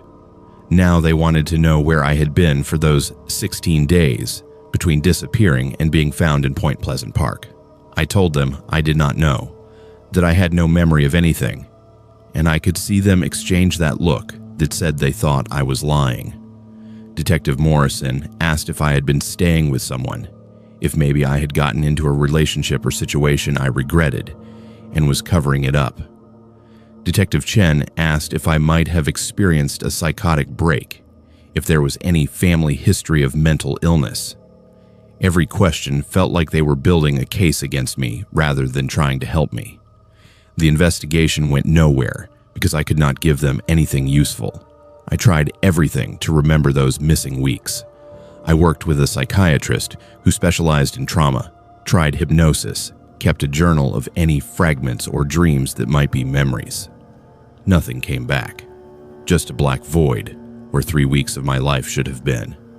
The psychiatrist said it was likely traumatic amnesia, my brain protecting me from whatever had happened, that the memories might never return or might come back in fragments. Over time, my life fell apart while I tried to put pieces together. I had missed too many classes and assignments to salvage the semester, had to withdraw and lose the term. My job at the Anchor said they understood but could not hold my position. My roommate was sympathetic but clearly uncomfortable around me, like I had brought something dark into our apartment, and he moved out at the end of our lease in December. My parents wanted me to come home to Cape Breton, said I needed to be with family, but I could not leave Halifax because the police investigation was technically ongoing, and they wanted me available for questions. I became obsessed with finding answers the police would not or could not provide. I went back to the waterfront every day, walked the parking lot, the boardwalk, every alley and side street trying to trigger some memory. I talked to homeless people who spent time in that area, showed them my photo from before, asked if they had seen me during those missing weeks. One man, a regular at the waterfront named Eddie, said he thought maybe he had seen someone who looked like me getting into a van near the casino around mid-October, but he could not be sure, could not describe the van beyond it being dark-colored and commercial-looking. I filed Freedom of Information requests to get copies of the police reports, spent hours reading through witness statements and investigation notes. That is when I found inconsistencies that terrified me.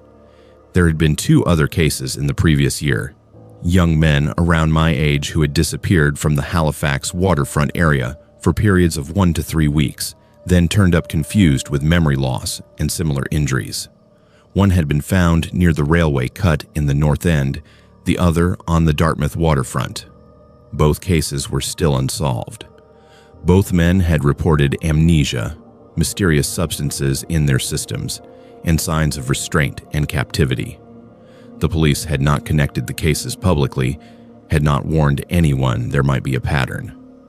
I tracked down one of the other victims, a guy named Ryan, who had disappeared in February 2022 and been found 3 weeks later.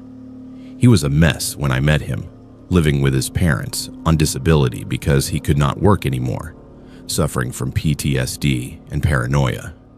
He told me the police had treated him the same way, like he was hiding something or complicit in his own disappearance.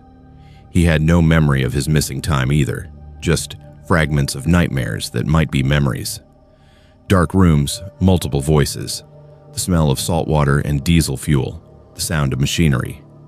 He had tried to move on, but the not knowing was destroying him. Ryan said he had found security footage gaps around the time of his disappearance too. The cameras in the area where he was last seen had mysteriously malfunctioned. He thought someone was targeting men at the waterfront, someone with knowledge of camera locations and technical ability to disrupt them. He had shared this theory with police, but they dismissed it as speculation. He said there was a 3rd victim he knew about, a guy named Chris who had refused to talk to anyone after it happened and had moved to Ontario to escape.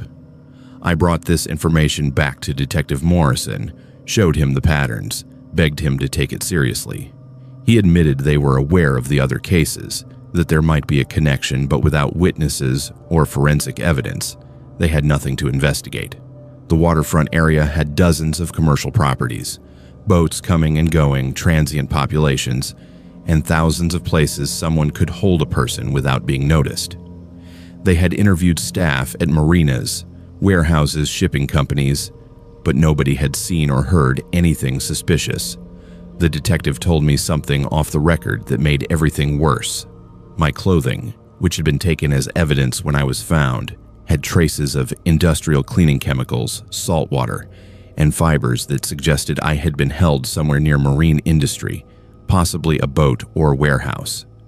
But the fibers were generic, could have come from hundreds of locations around Halifax Harbor.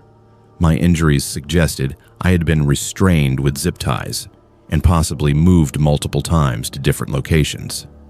The substances in my system were sophisticated, the kind of thing someone with medical or chemistry knowledge would have access to.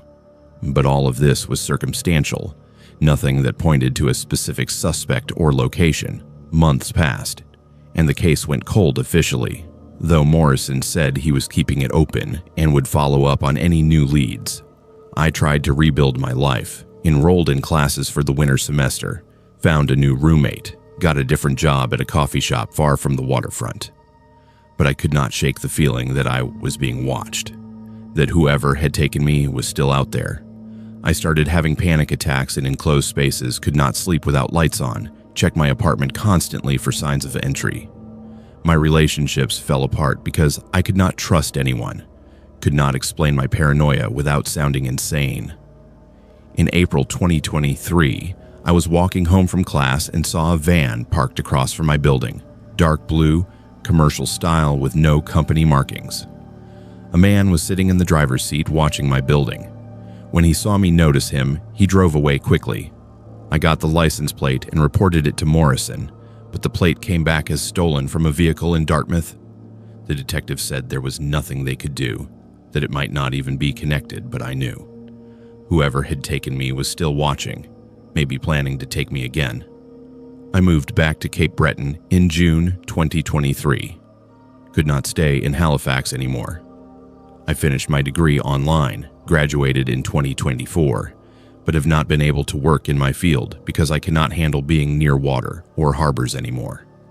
The smell of salt water triggers panic attacks. The sound of boat engines makes me sick. I'm in therapy, but the therapist says without recovering the memories, healing is nearly impossible.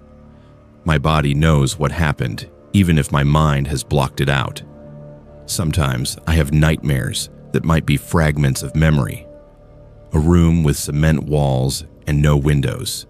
Multiple people, their faces always blurred. The sensation of cold metal, of restraints cutting into skin. Voices discussing me like I was an object or experiment. The smell of diesel and chemicals. But I cannot tell if these are real memories or just my brain trying to fill the void with horror movie imagery. The not knowing is worse than any concrete memory could be because my imagination fills those 3 weeks with every possible nightmare. The Halifax police officially closed my case in January 2024, listed it as assault with unknown perpetrator, unsolved. Detective Morrison retired last year, and the new detective assigned to these cases has no interest in pursuing old leads. Ryan killed himself in August 2024, left a note saying he could not live with the not knowing anymore. I think about that option sometimes, about how much easier it would be to not exist than to live with this void in my life. But I am still here, still searching for answers nobody else seems to want to find, still carrying 3 weeks of missing time that weighs more than any memory could.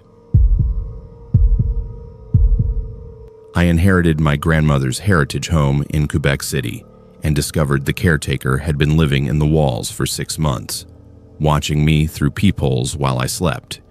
And the justice system let him walk free with probation because he is elderly and claimed he thought the house was rightfully his. I am 31 years old, working as an architect for a firm in Montreal. And when my grandmother passed away in March 2022, she left me her Victorian home in the Old Quebec district, a beautiful 3-story property built in 1887 that had been in our family for generations. The house was worth over $1 million because of its location and historical designation, and my plan was to renovate it carefully while respecting the heritage requirements, then either live there or sell it depending on how much the renovation would cost. My grandmother had employed a caretaker for the past 15 years, a man named Benjamin Rousseau, who was in his early 70s, a retired carpenter who had done maintenance and repairs on the property. He had lived in a small apartment above the detached garage behind the main house, part of his compensation for keeping the property maintained. When I met Benjamin the week after the funeral, he seemed like a kind old man, spoke softly in French-accented English, expressed condolences about my grandmother, and said he would continue to care for the house as long as I needed him. I told him I appreciated his help and that he could stay in the garage apartment until I decided what to do with the property. I was not planning to move to Quebec City immediately. Had my job and apartment in Montreal, so I visited the house every few weeks to sort through my grandmother's belongings and meet with contractors about renovation plans. Benjamin was always there when I visited, eager to show me things that needed repair, offering advice about maintaining the old systems, telling stories about my grandmother and the house's history. He seemed harmless, maybe a bit too attached to the property, but I figured that was natural after 15 years of taking care of it. He would mention occasionally that he had put his heart into the house, that he knew every board and pipe better than anyone, that my grandmother had promised him he could stay there as long as he wanted. I assured him I had no intention of kicking him out, that he could remain in the garage apartment indefinitely. By June, I had decided to take a year's sabbatical from my firm to personally oversee the renovation, moving into the house full-time to save on hotel costs and be present for contractors. I gave Benjamin 2 months' notice that I would be occupying the main house starting in August, that I would need privacy, but he could continue living in the garage apartment. He seemed upset by this, said he had always had access to the main house, that my grandmother let him come and go as needed for maintenance. I explained that things would be different now, that I would handle coordinating with contractors, and he should focus on the exterior grounds work. His expression when I said this was strange, a flash of anger quickly covered by that gentle old man smile. But I dismissed it as him being territorial about a place he had cared for so long. I moved in on August 1st with my belongings and my cat, a gray tabby named Colette. The house was enormous, over 4,000 square feet across 3 floors, plus a full basement and attic, with original woodwork, stained glass windows, and those beautiful but creaky floors that announced every footstep. I set up my bedroom on the 2nd floor in what had been my grandmother's room, used another 2nd floor room as my office, and planned to renovate the 3rd floor last since I would not need that space immediately. The basement was unfinished, just stone walls and a dirt floor used for storage and the old furnace. The attic was full of generations of family belongings I would need to sort through eventually. The first week was normal, just me settling in, getting used to the sounds of an old house, meeting with the contractor to finalize renovation plans. Benjamin would wave from the garden when he saw me, occasionally knock to ask if I needed anything, but generally kept his distance. Then I started noticing small things that felt off. I would leave my coffee mug on the kitchen counter and find it in the sink later, washed and put away. I would close doors, and they would be open when I returned to a room. My mail would be sorted and stacked neatly on the hall table, even though I had not brought it in yet. At first, I thought maybe I was being forgetful, that the stress of the move and renovation planning was making me absent-minded. But then Colette started acting strange. She would stare at the walls, particularly in the hallway on the 2nd floor, and hiss at nothing I could see. She refused to go near certain areas of the house, especially the basement door and a section of wall in my bedroom. Cats are sensitive to things humans miss, so I started paying more attention to the house. That is when I began hearing sounds at night. Not the normal creaks and groans of an old house settling, but deliberate sounds. Footsteps in the walls, soft and careful, moving from room to room. Scratching sounds coming from behind the wainscoting in the hallway. Once I heard what sounded like breathing on the other side of my bedroom wall, slow and steady, like someone standing there listening. I convinced myself it was rats or squirrels in the walls, called Benjamin to ask about pest control. He assured me there were no animals in the house, that he checked regularly, that old houses just made odd sounds and I would get used to it. But the sounds continued and got more frequent. I would hear movement in the walls during the day while I was working, would feel like I was being watched even when I was alone. I started checking the windows and doors obsessively, making sure everything was locked, but the strange occurrences continued. Items would be moved, my bathroom products rearranged, even my clothing in the closet seemed disturbed, like someone had been going through it. In late September, I hired a contractor to start work on the kitchen renovation. The contractor, a man named Mark, who specialized in heritage properties, arrived early one morning to begin demolition. He was removing old cabinets when he found something that made him immediately call me over. Behind the cabinets, hidden in the wall cavity, was a modified space. Someone had carefully removed sections of the original plaster and lath to create a passageway about 2 feet wide, running vertically through the wall. Mark shone his flashlight up and could see it continued to the 2nd floor. When he looked down, it went to the basement. Someone had created a hidden network through the walls. We called the police immediately. The Service de Police de la Ville de Quebec sent officers who brought contractors with proper equipment to open walls safely. What they discovered was horrifying. Benjamin had modified the historic house over years, creating a network of passageways through the walls that connected almost every room.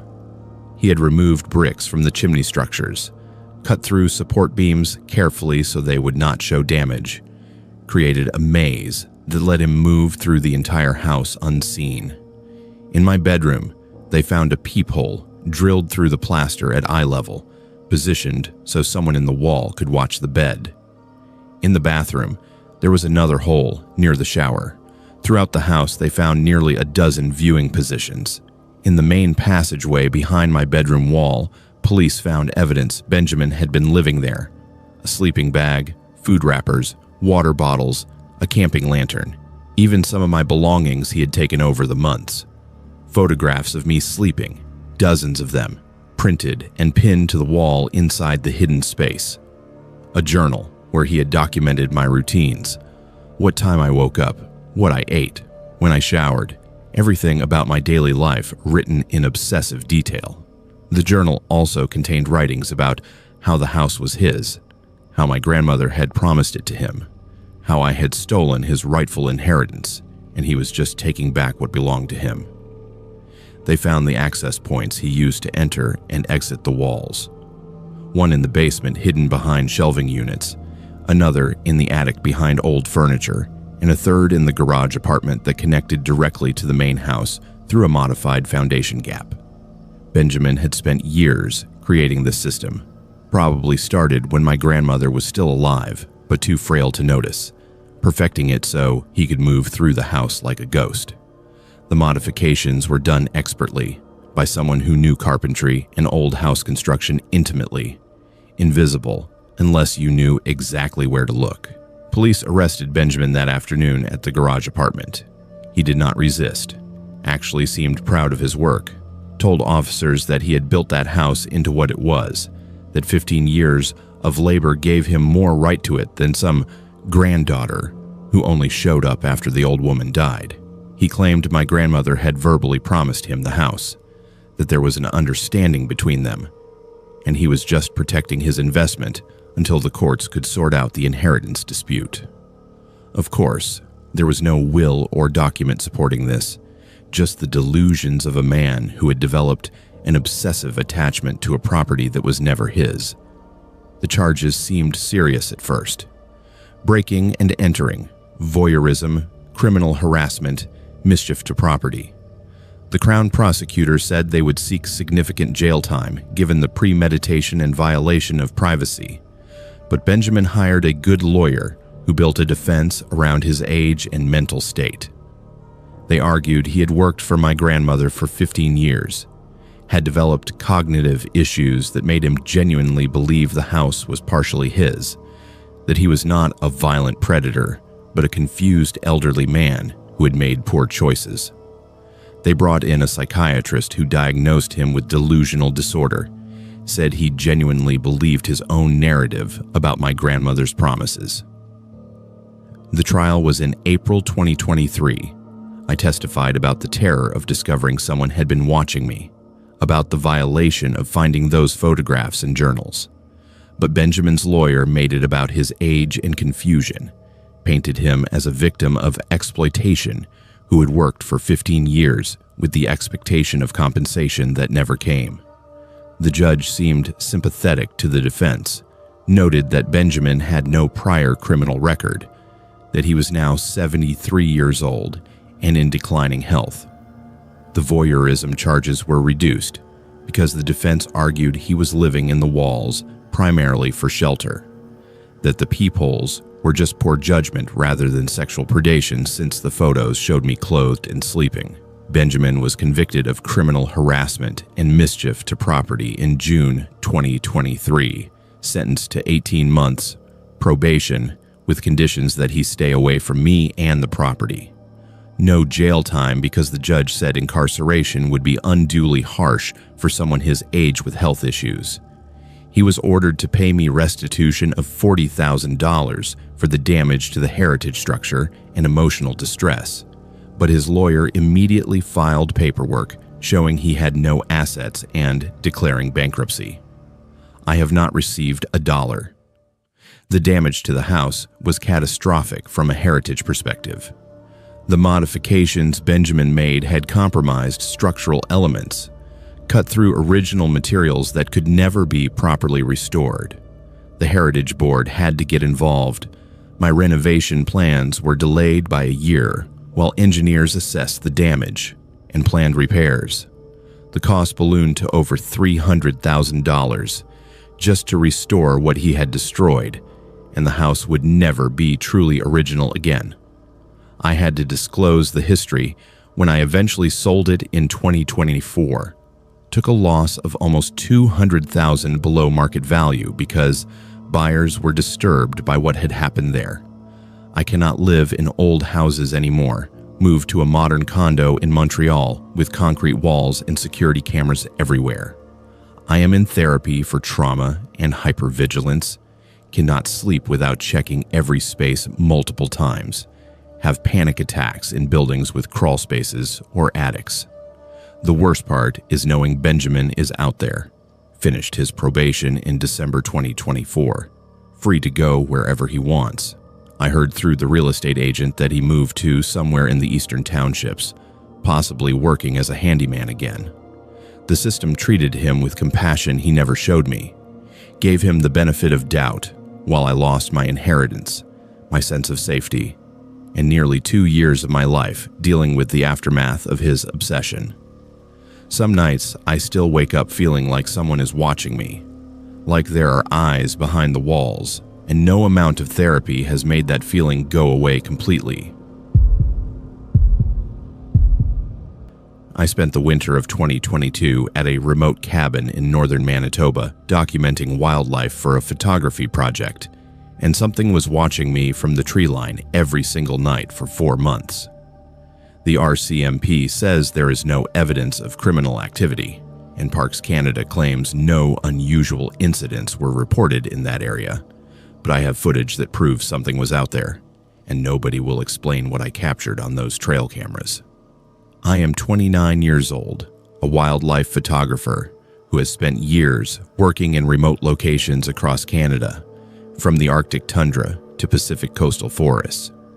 I am not someone who scares easily or imagines things in the wilderness. I know the sounds animals make, I understand predator behavior, and I can tell the difference between natural phenomena and something that should not be there. What happened during those 4 months in Manitoba was not natural, and the fact that authorities refused to investigate properly terrifies me more than what I experienced.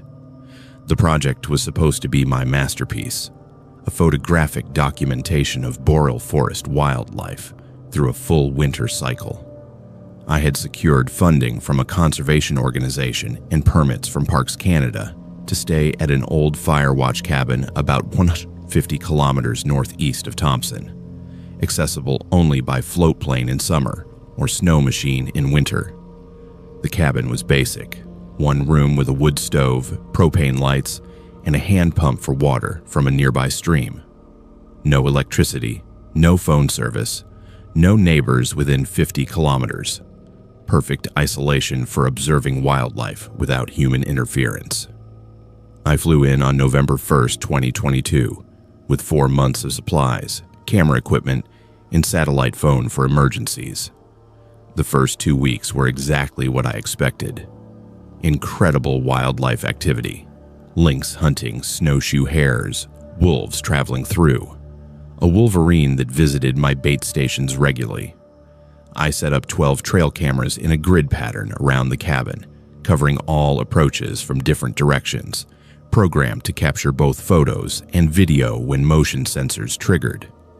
The footage was amazing, documenting behaviors and species interactions that were scientifically valuable. I would download the camera data every few days, back everything up to multiple drives, and felt like the project was exceeding expectations. The lights started appearing around November 20th. I first noticed them while reviewing trail camera footage from the northern cameras, about 100 meters into the tree line. They were not flashlights or headlamps. The light was different, more diffuse and oddly colored, somewhere between white and pale blue. They would appear for a few seconds, move horizontally through the trees, then disappear. Initially, I thought maybe it was reflection from ice crystals or some atmospheric phenomenon I was not familiar with. But the lights appeared in footage from multiple cameras over several nights, always between midnight and 4 in the morning.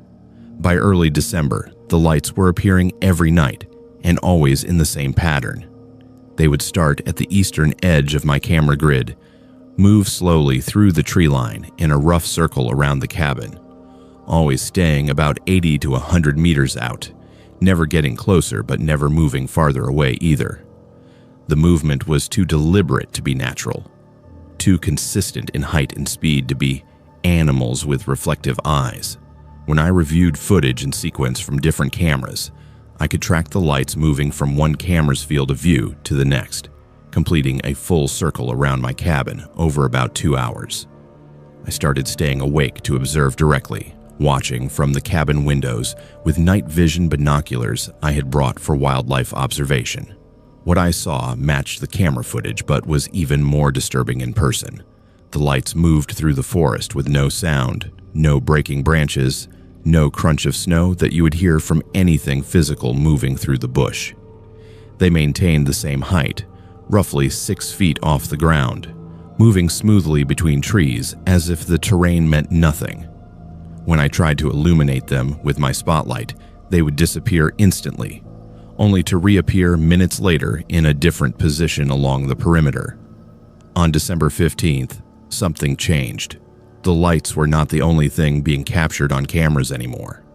The motion sensors were triggering constantly, sometimes 20 times a night, but when I reviewed the footage, there was nothing visible in many clips.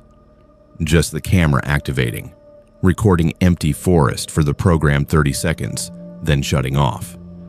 But in some clips, there was something at the very edge of the frame, partially obscured by trees. A shape that was roughly human height and proportions, but blurred somehow, like the camera could not focus on it properly, even though everything else in the frame was sharp.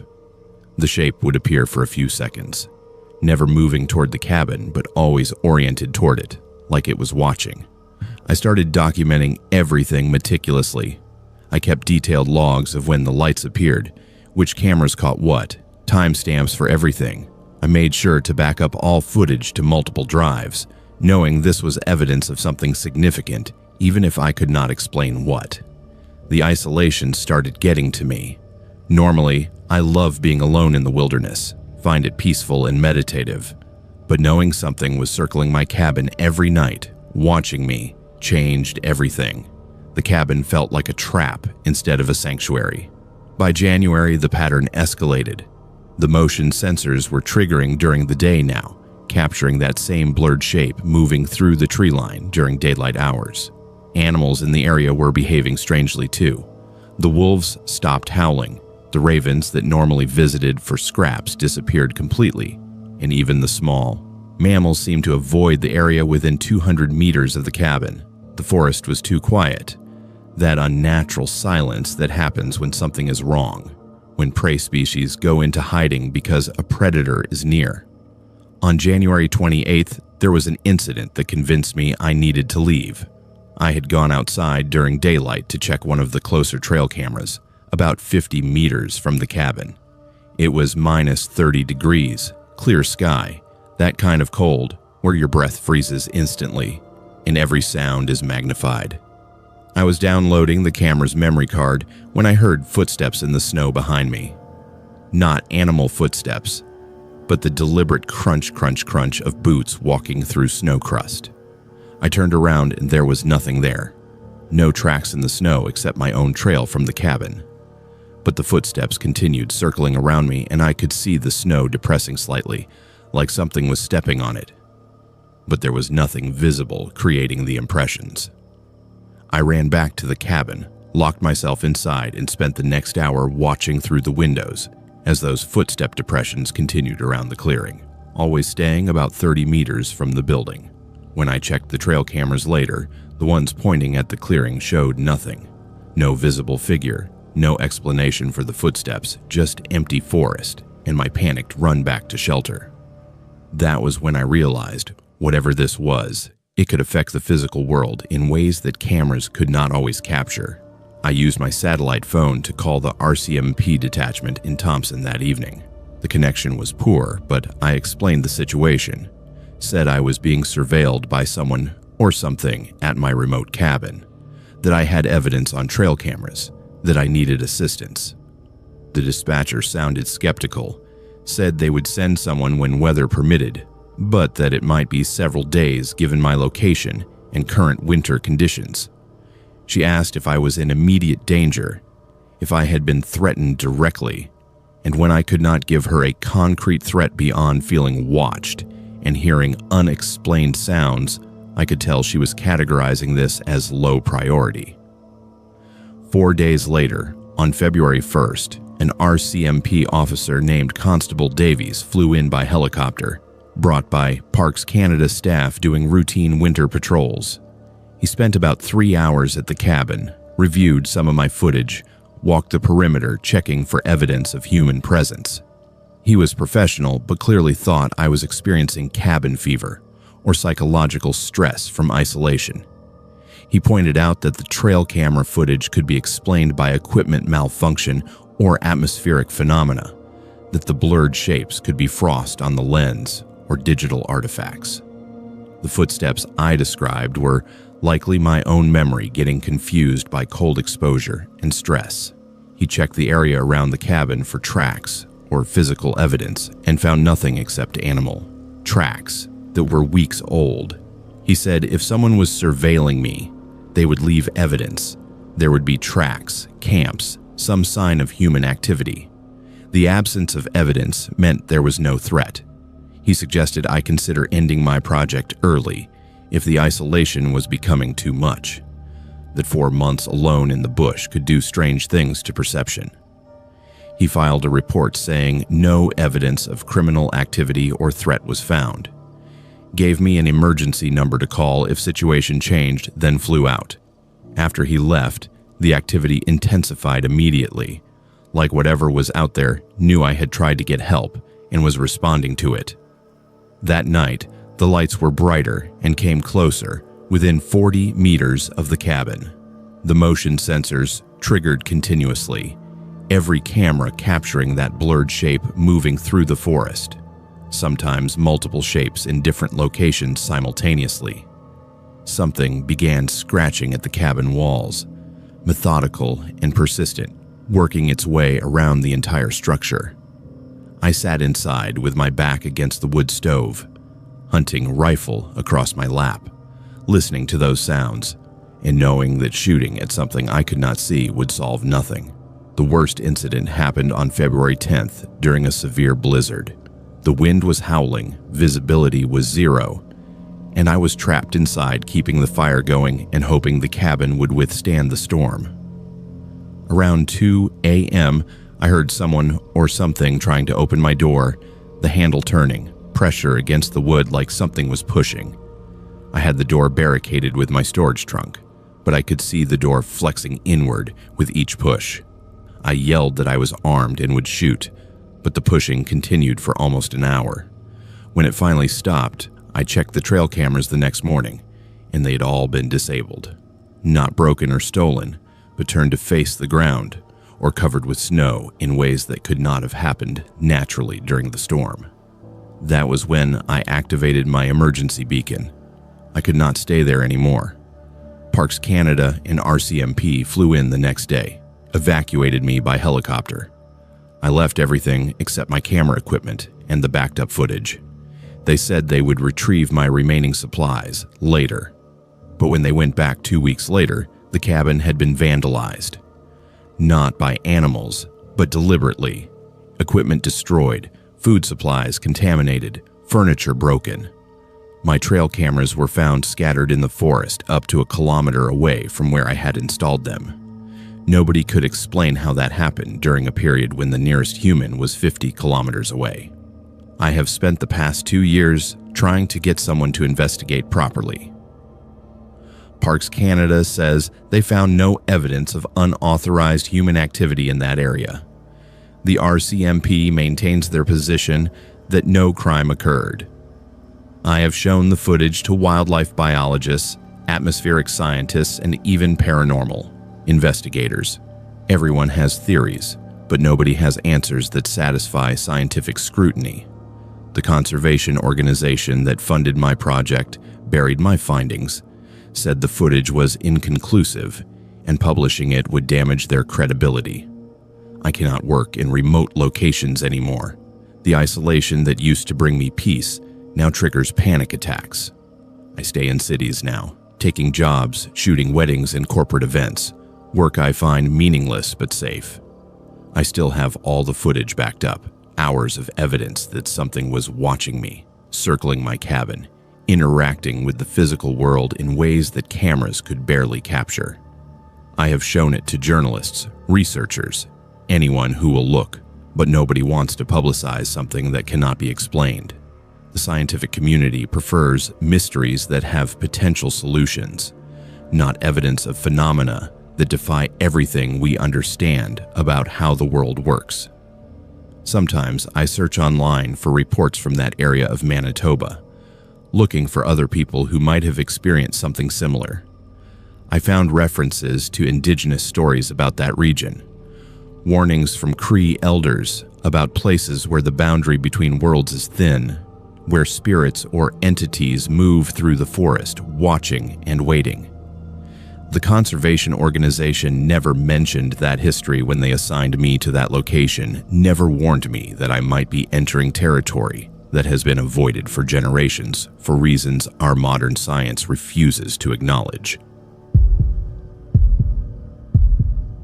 I moved to a small town on Vancouver Island in 2021 and discovered my rental house was a former crime scene that nobody told me about.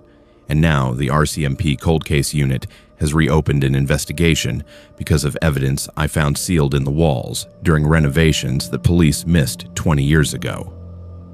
I am 33 years old, working remotely as a data analyst for a tech company based in Seattle, and I thought relocating to Nanaimo would be the lifestyle change I needed after years of grinding away in Vancouver's expensive and stressful urban environment. The rental house was advertised as a charming renovated cottage on the outskirts of town. 2 bedrooms with a big yard and mountain views, at a price that seemed almost too good. But the landlord said he was offering a deal because he wanted a long-term tenant who would take care of the property. I signed a 1-year lease in October 2021 and moved in with my dog, a golden retriever named Scout, excited about small-town life and remote work flexibility. The first indication something was off came from the neighbors, or rather the lack of interaction with neighbors. The houses on my street were spaced far apart, typical of semi-rural Vancouver Island properties, but even accounting for that distance, people seemed to actively avoid my place. Nobody waved when I walked Scout. Nobody stopped to introduce themselves. And when I tried initiating conversation at the local grocery store by mentioning where I lived, faces would change, and people would find excuses to end the interaction quickly. I thought maybe small towns were just cliquish, and it would take time to be accepted as an outsider. Then there was the mail carrier. For the first month, mail was delivered normally, left in the mailbox by the road. But suddenly in November, I noticed the carrier would stop her vehicle, get out, walk quickly to the mailbox, drop the mail without looking toward the house, and leave immediately. I finally caught her one day and asked if everything was okay, if I had done something wrong. She looked uncomfortable, said everything was fine, but I could see she was nervous standing there at the edge of my property. When I pressed, she said she did not like the house, that it had bad energy, and left before I could ask what she meant by that. The weirdness escalated when I decided to do some minor renovations in December, just cosmetic updates to make the place feel more like mine, I wanted to install floating shelves in the living room, and when I started drilling pilot holes into the drywall, the bit went through much easier than expected. The wall was hollow behind the drywall, more space than there should have been for a standard wood frame construction. Curious, I opened up a small inspection hole and discovered the wall cavity was much larger than normal, and there was something in there. Not insulation, but items wrapped in plastic sheeting and sealed with duct tape. I pulled out the first package, carefully, already feeling like I was crossing into something I should not be touching. Inside the plastic was a spiral-bound notebook, the kind teenagers use for school, with water damage and discoloration but still readable. The pages were filled with handwriting, a teenage girl's diary entries dated from 2002 and 2003. The name inside the front cover said, "Miranda Hoffman, if found, please return." As I read through the entries, my skin started crawling. This was not just a lost diary. It was evidence of a life, filled with normal teenage concerns and then increasingly disturbing entries about being scared, about someone in the house making her uncomfortable, about feeling watched. I stopped reading and called the landlord immediately, a man named Greg Morrison, who lived in Victoria and managed several rental properties on the island. I told him what I found and asked if he knew anything about Miranda Hoffman. There was a long silence on the phone. Then he said, I should not worry about it, that the previous owners probably left some things behind, that I could throw it away or keep it, whatever I wanted. His tone suggested he knew exactly what I had found and did not want to discuss it. When I said I thought maybe I should call the police, he got defensive, said there was no need to involve authorities over some old notebook, that it would just create unnecessary complications. That response made me more suspicious, so I did what anyone would do in 2021. I Googled Miranda Hoffman Nanaimo. The results made my blood run cold. Miranda Hoffman had been a 17-year-old high school student who disappeared from her home in August 2003. Her body was found 3 weeks later in the woods, about 10 kilometers from her house.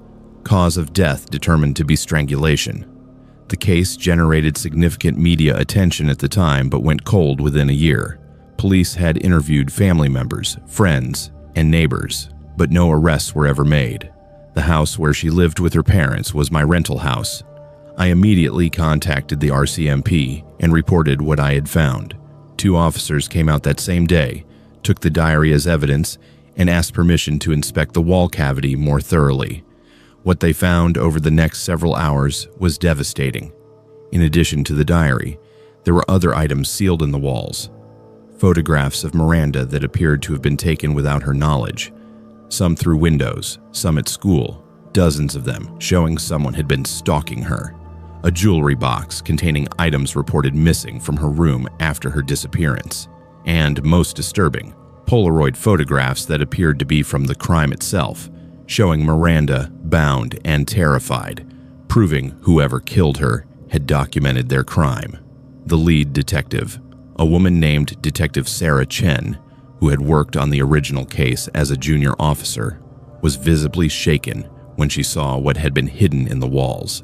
She said, the house had been searched thoroughly in 2003 after Miranda's body was found, that forensics teams had gone through every room, but they had not found these items. Whoever hid them must have done so after the initial investigation, possibly during the renovation that happened before the house was sold in 2005. The detective said they would need to treat my house as a crime scene, that I would need to find somewhere else to stay while they conducted a thorough search. Over the next 2 weeks, forensics teams essentially took apart sections of my rental house. They found more hidden items in other wall cavities, all carefully sealed and concealed in ways that would not be discovered during normal living or even typical renovation work. They found clothing that had been reported missing, personal effects, and more photographs. They also found something that changed the entire direction of the investigation: a driver's license for a man named Robert Brennan, who had been a neighbor of the Hoffman family in 2003. Detective Chen explained that Robert Brennan had been interviewed during the original investigation as part of the neighborhood canvass, but he had not been considered a suspect. He was a married man in his 40s, worked as a contractor, lived 2 houses down from the Hoffmans, and had no criminal record. After the murder, he had moved away from the area within 6 months, divorced his wife, and eventually settled in Alberta. Police at the time had no reason to connect him to Miranda's disappearance beyond being a neighbor, but finding his driver's license hidden with the evidence suggested he was not just involved, but had kept trophies from the crime concealed in the Hoffman house, probably hidden during the renovation work he did for the new owners in 2005. The RCMP reopened the case officially in January 2022, now with substantial new evidence. They tracked Robert Brennan to a small town in Alberta, interviewed him, and brought him in for questioning. Initially, he denied everything, said his old driver's license must have been lost and planted by someone else. But forensic analysis of the hidden items connected him through fingerprints and DNA. Some of the photographs had his fingerprints on them. DNA evidence on items of Miranda's clothing matched his profile. The case that had been cold for nearly 20 years suddenly had a viable suspect and physical evidence. Brennan was arrested in February 2022 and extradited to BC to face charges. The media coverage was intense, bringing up the old case, interviewing Miranda's family, who had lived for nearly 2 decades without answers, and examining how the original investigation had missed evidence that was literally hidden in the walls of the victim's home.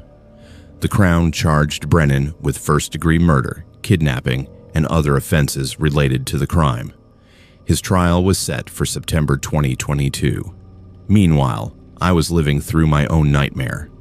The house I had rented innocently was now synonymous with one of Vancouver Island's most notorious unsolved murders.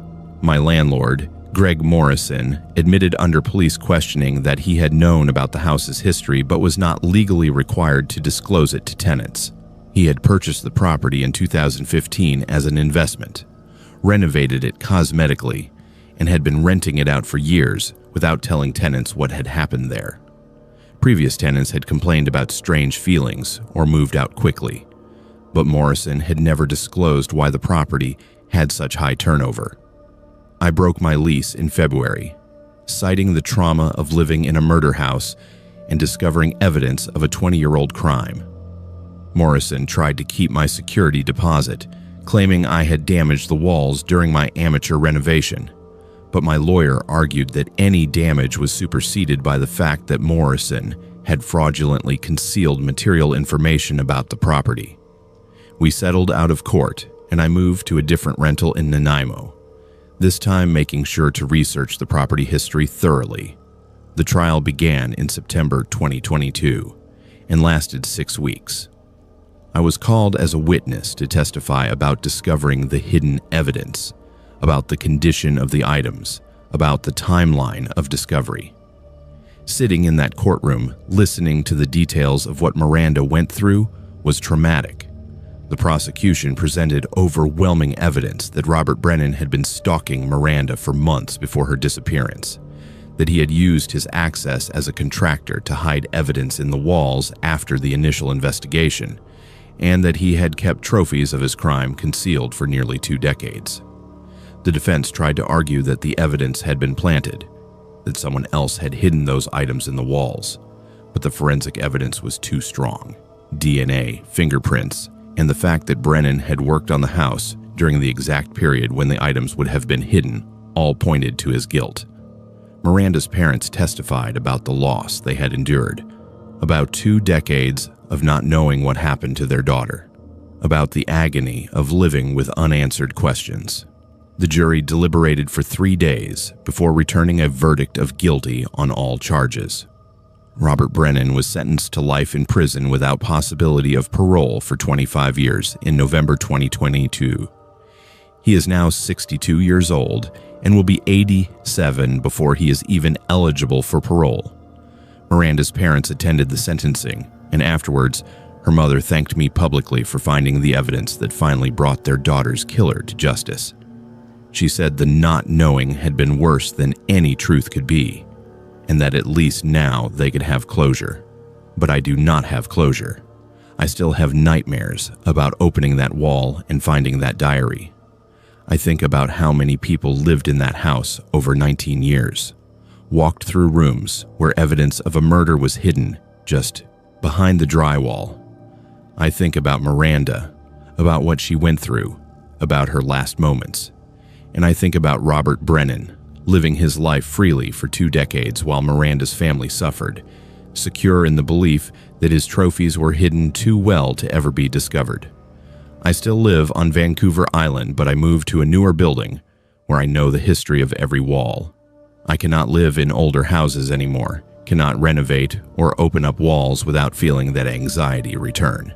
The case made national news, and sometimes people recognize my name and want to talk about it, want details about what it was like to discover evidence in a cold case murder.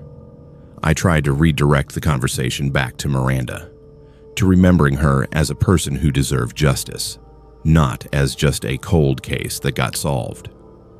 The house where it all happened was demolished in 2023. Miranda's parents bought it from Morrison at a reduced price, tore it down, and planted a memorial garden on the property. It is open to the public now, a quiet place with a bench and flowers where people can sit and remember Miranda Hoffman, a 17-year-old girl whose murder finally got justice after 20 years because someone decided to hang some shelves and discovered what had been hidden in plain sight all along.